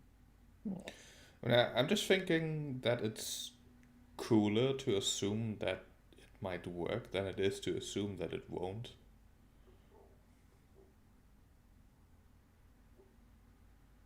Sure, I get that idea. I also think it is a tantamount like I can't say suicidal situation, but it's very hazardous for us three as dragons to try and find the chosen and all of that. With the plan of Valignith of we just go find them. I will say, it is not. I mean, from what we're looking together, certainly the chosen is significantly powerful. You know, to you as what do you call Paragon tier. Okay, just I always think champion tier because of 13th age, right? Yeah. Paragon. I don't care. And, Like if the plan consists of we just go and try to find the dude and then fight him, like wherever it may be, then I am completely not on board with that idea. but what you're saying then is that Emissary and you, for that matter, might be able to be on board with a plan that has, some way to weaken the chosen or some way to Yeah, have an edge. right. My idea of doing that was like you crush the army in front of his face. But if there's like another idea that doesn't have like the army actually suffering permanent might damage from losing, then sure.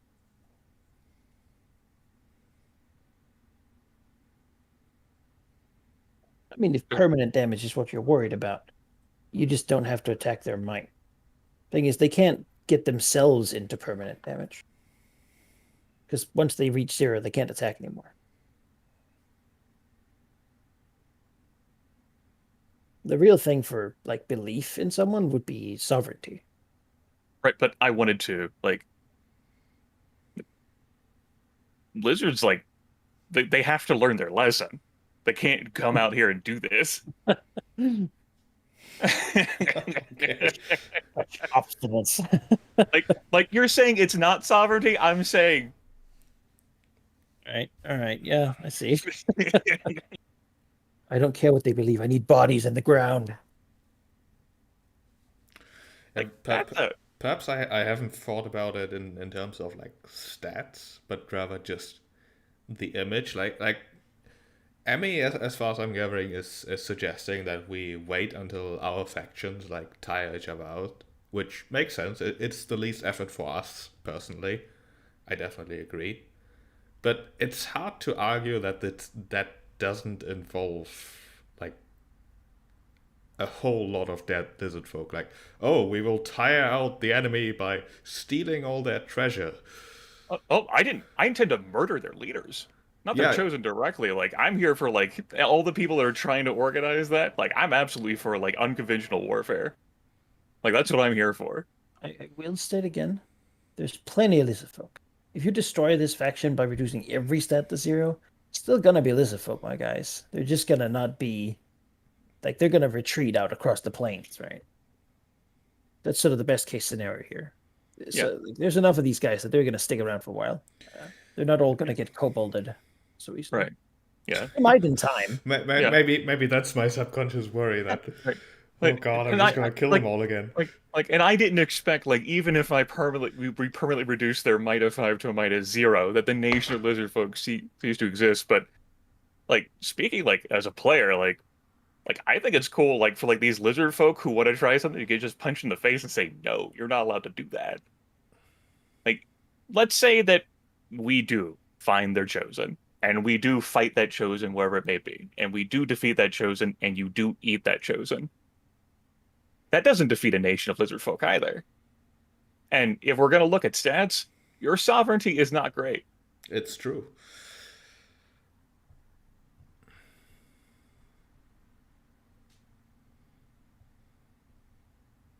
So if you're showing the idea of, like, integrating, like, eating them to, like, merge your two factions, or, like, a part of their faction. Yeah, just mechanically that's not gonna work. Yeah. I mean, victory might allow you to make an action if you have the stats left for it to, to conciliate. I mean, I'm not gonna lie, that's a big fucking slug of lizard folk here. Like, if they split up, I wouldn't mind a chunk, you know? Dinosaur pirates? Yes. They're having a hard enough time getting adjusted to life in the sun, let alone life in the sun on a boat. So they might not have to worry about the sun. We go in the shadow where Sempia's fighting. Yeah, that's a problem. They do not like salt water or really any large body of water, though. That's kind of why they left. Yeah, Well, the Underdark's flooding. they seem useless. The behemoth, though, don't, they have no opinion, but Yeah, see? They have no They opinion belong- that they can communicate. they They belong with me. they secretly resent everyone. If they had a language, boy, would they say things. Yeah, all right. So it seems like something can be worked out here, right? Yeah, I think so. With a I think plan. Because certainly, I think next time we're going to go a little in depth with this conflict. It seems pretty important. Everyone's sort of involved, and we've got a lot of different sides to consider. And there's going to be some warring and some leveraging of various tactics and such, right? And there might indeed be a way to figure out a way to sort of isolate or somehow weaken in some fashion. Even just find out more.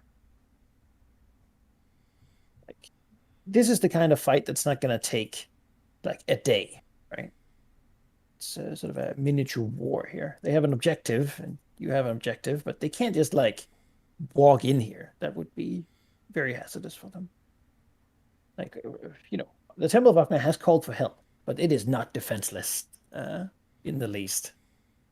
It has its entrenchment asset and a decent amount of a bit of mind, a bit of territory, with a bit of temporary increases. It I mean, lasts somewhat by itself too. they made the dragons respect their like fences. Like that's really so clearly they're not helpless. if the lizard folk constructed walls around their tribe, I would have a better chance of actually fighting them. Total war method. Yeah, the grand scheme of you letting them take the settlement so that you Yes. can... Now you I can't can retreat. survive, but the real fun thing is if that was what the Red Banner host did, because then they would lose their own asset too. That's just They had four that happen places. to them. That's why they like through this we're leaving. Yeah. Yeah, like we don't want to be in a city. Much better in the open plains. Yeah. Not once have I used that asset. Well, you haven't burned down a lot of cities recently. No. You need to have You your know, epic destiny, the maker of peace. every single event over the past 30 sessions pushes me more and more towards going back to that lifestyle of just burning places down. At least then in the future they can't cause problems again. I mean, I don't know if that's true. Just let me believe that there's an easy way out. I will not. Burn a place down, 50 years later, someone has rebuilt it. I mean, come on. Or even worse yet, you've rebuilt that place and then it joins your enemy regardless.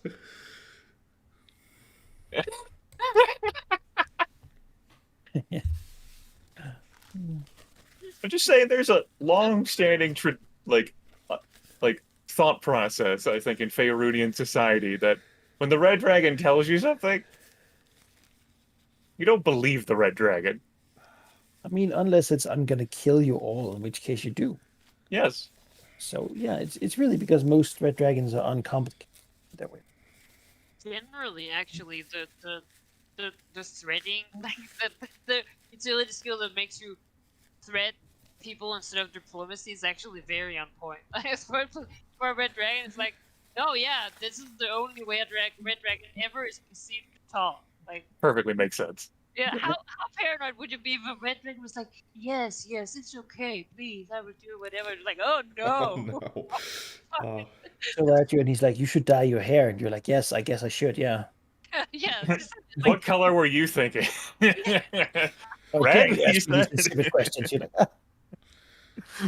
Uh, I don't know. It's a great idea. You can imagine a future campaign, right? As a DM, bringing in a dragon like Velignith and have the players just. I don't even know. would be, You kind of don't want to fight him because he's kind of not being the worst. Like, but you have to, like, but because on the other Velignith hand, is. I mean, Yeah. yeah, man, and all this cultist stuff, and Medicae, Yeah. from my experience, I can tell you that if you brought a NPC like Velignith, who's straight to the point, no deception, no nothing, into a game, the players would assume that there are layers of deception that they can't fathom. 100% true, yes. I mean that, yeah, probably, yeah. I mean, players also the things. Which would provide entertainment value by itself. Yeah.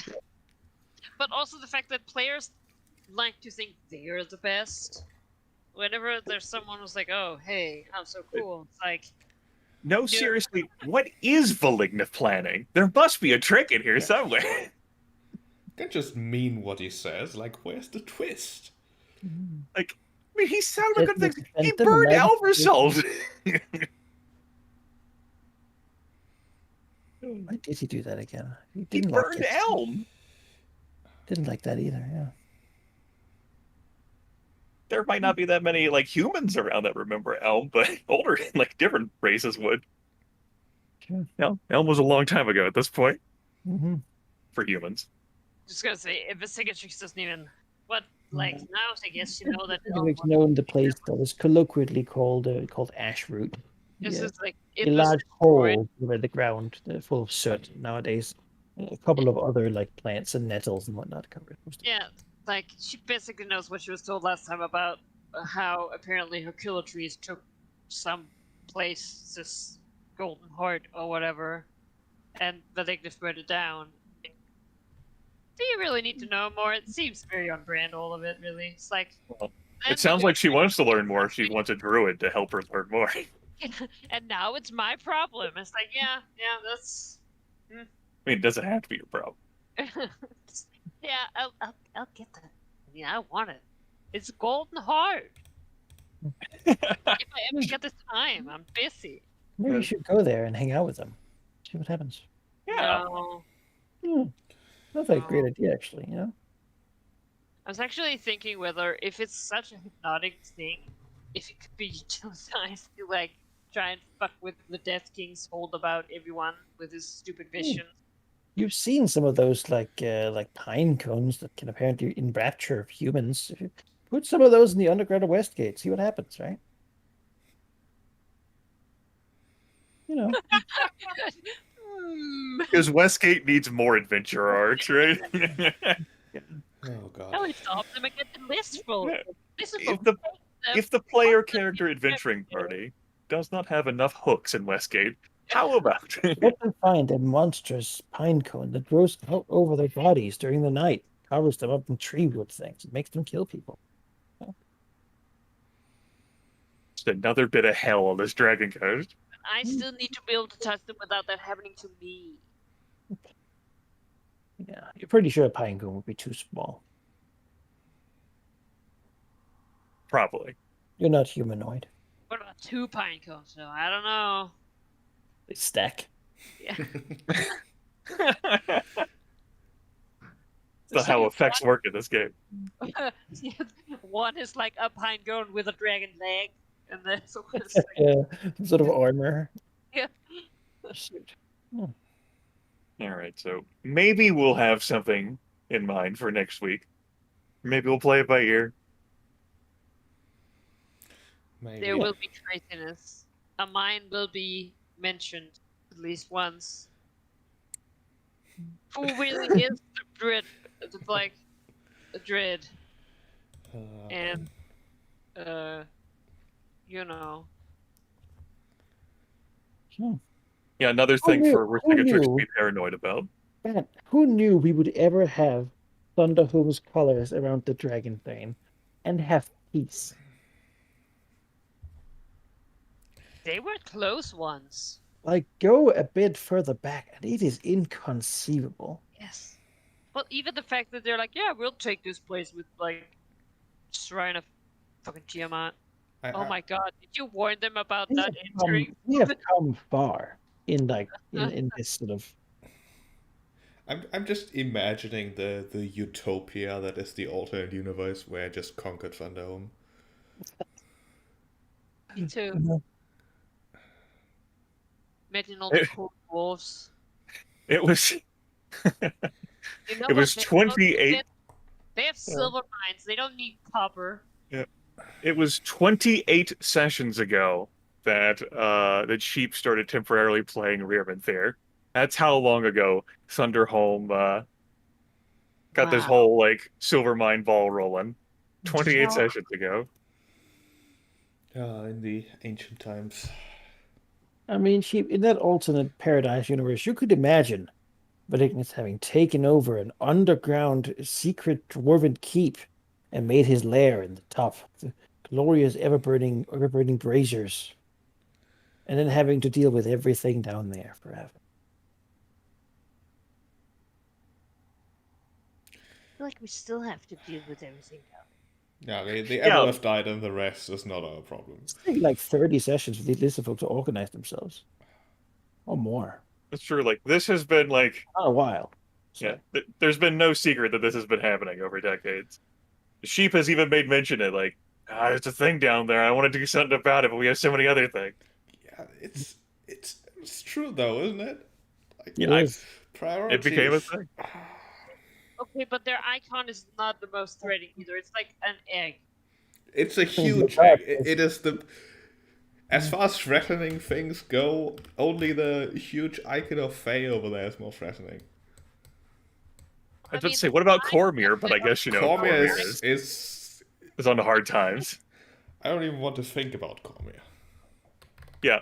By the way, I'm not on board, by the way, just so everyone knows out there, including Ari. I'm not on board with Team Cormier dies. Because then the shadow comes over here, and you're like, yay! And then everything dies because our minions need to eat. Yeah, well, I just want Cormier to stay north. Like that's enough for me. The Cult of the Dragon is actually pretty okay with this because in a world where everything living is dead, undead dragons will rule the universe, and that's what they want. So I love the. It's so fucking crazy. Yeah, what we're losing here is the freedom of choice whether we want to choose to be undead. Well, the thing is, we don't have to keep living here as long as this ritual is done. I Like, have to keep living. Right. we can bounce. Like, Yeah, it's time to test the idea of what will happen to the deal with hell and to the pull on your soul if you become an undead creature. Will you break the curse? Will you worsen the curse? yeah, I mean, let's be real here. If anyone here was probably gonna do that, Beavis, just because he doesn't give a shit. Problem with being Yeah. undead is that you stop growing, right? Yeah, that is insult, isn't it? You're stuck sort of in your young adult Yeah, form. that would not happen yet. That can't. Makes many dragons sort of reluctant. Yeah. I had hoped we would accomplish one of these goals that we get to level 20, guys. Yeah, I mean, a couple sessions ago, I was looking at our goals and I was like, yes, okay, finally I've accepted goals that I can accomplish. I mean, they're medium and easy. Surely I'll accomplish some of them. Oh boy. Yeah, I considered getting the Shadow out to trace the arcane mark, but I wasn't sure how much. Like, I basically need to have. And before I hang up, though, I'm confused why you, like, because they're, like, wanting to know what your price is. And they might not be kind enough to just, like, keep, like, rolling the tab over. Like, you have it listed as a goal that you want to find an alternate route to the original site. How do you intend to, like... I want to talk with Manakai about like how I would formulate that in game. Okay. Like I don't know on the spot what first signature can say. So I'm like, I need to. Because you're afraid of revealing too much, perhaps. Yeah, exactly. I need to. Yeah. Figure out how. Like, oh hey, go to this sacred ritual site. Well, maybe not. Maybe don't go Yeah. there. Go to the lair of some other dragon, I do.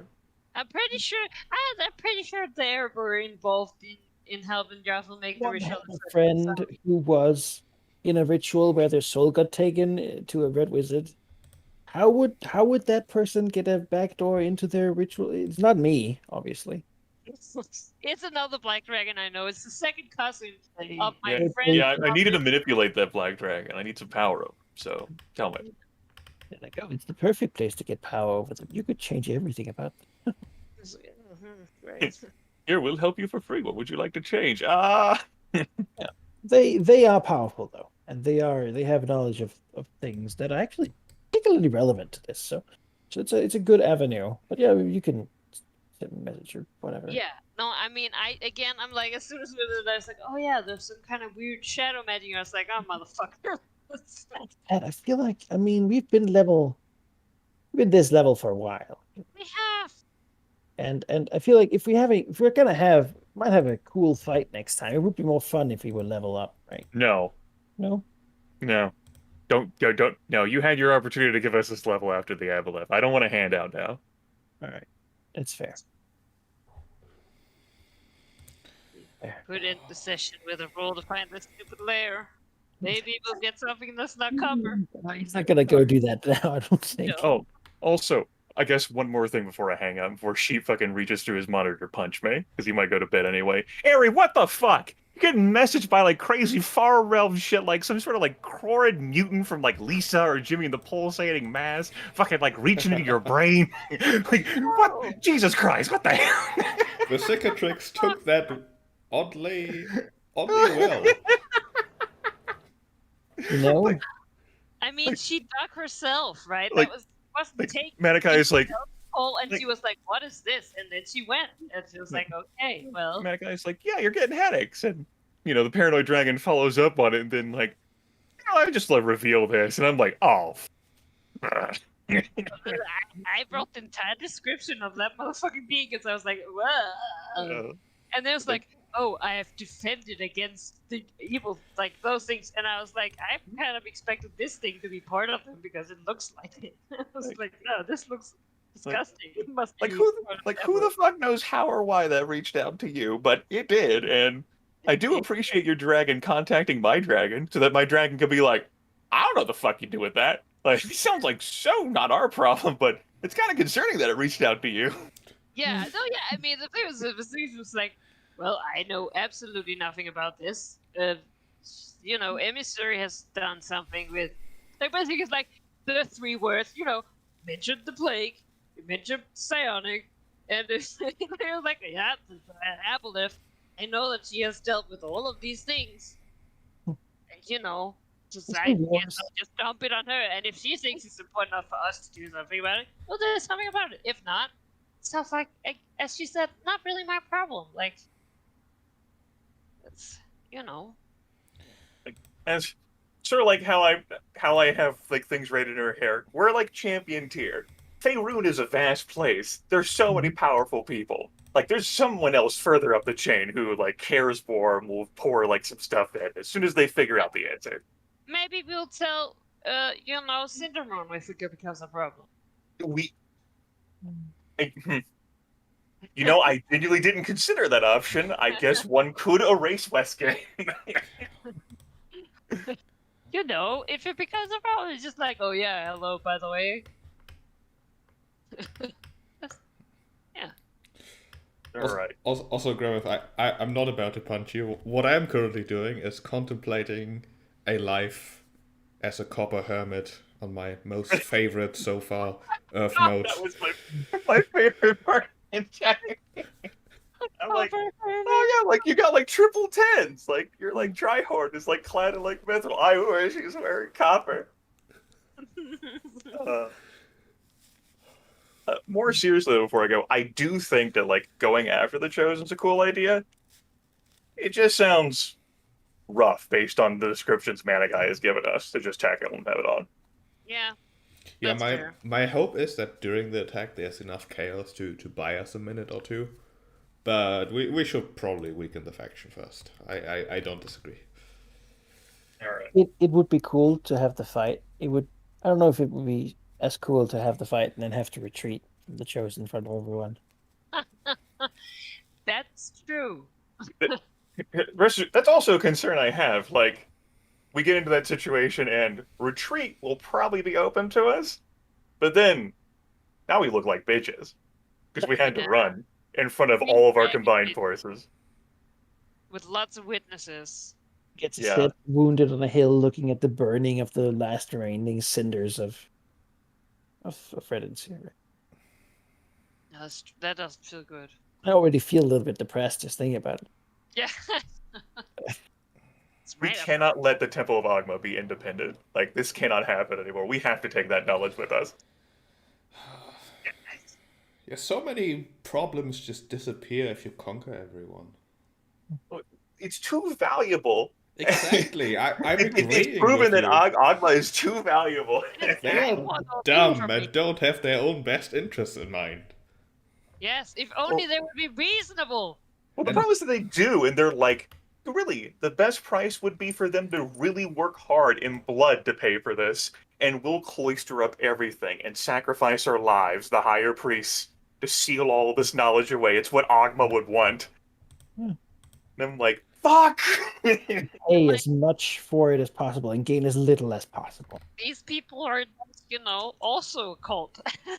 Really? Yeah. It's Like, Malignant has been trying his damnedest to do diplomacy, but he is, being a Red Dragon extremist on some issues, and he's trying to work with other extremists on issues. Like the Chosen of Simiana and the Agmites.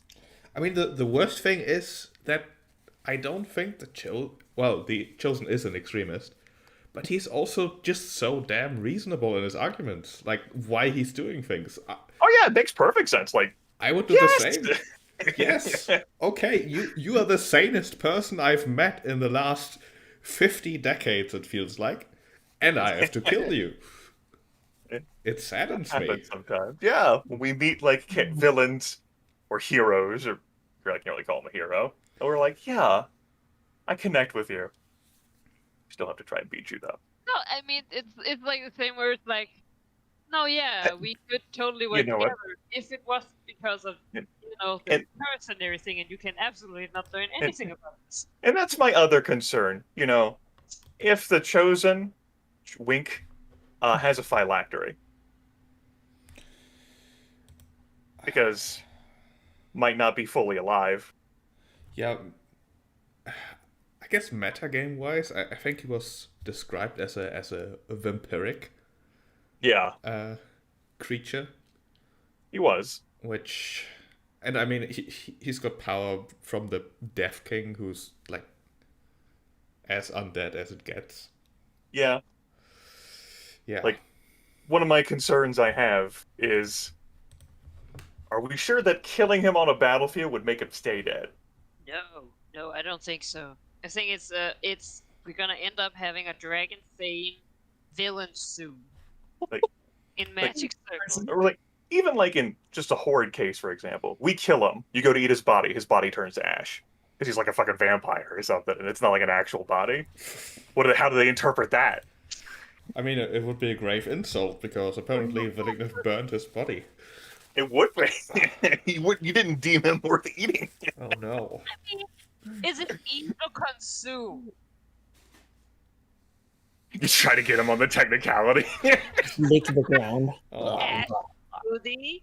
Or So it's gonna be a skill challenge here to sort of like win over these fucking lizards. When's the lizardman that's snorting the ashes and as good as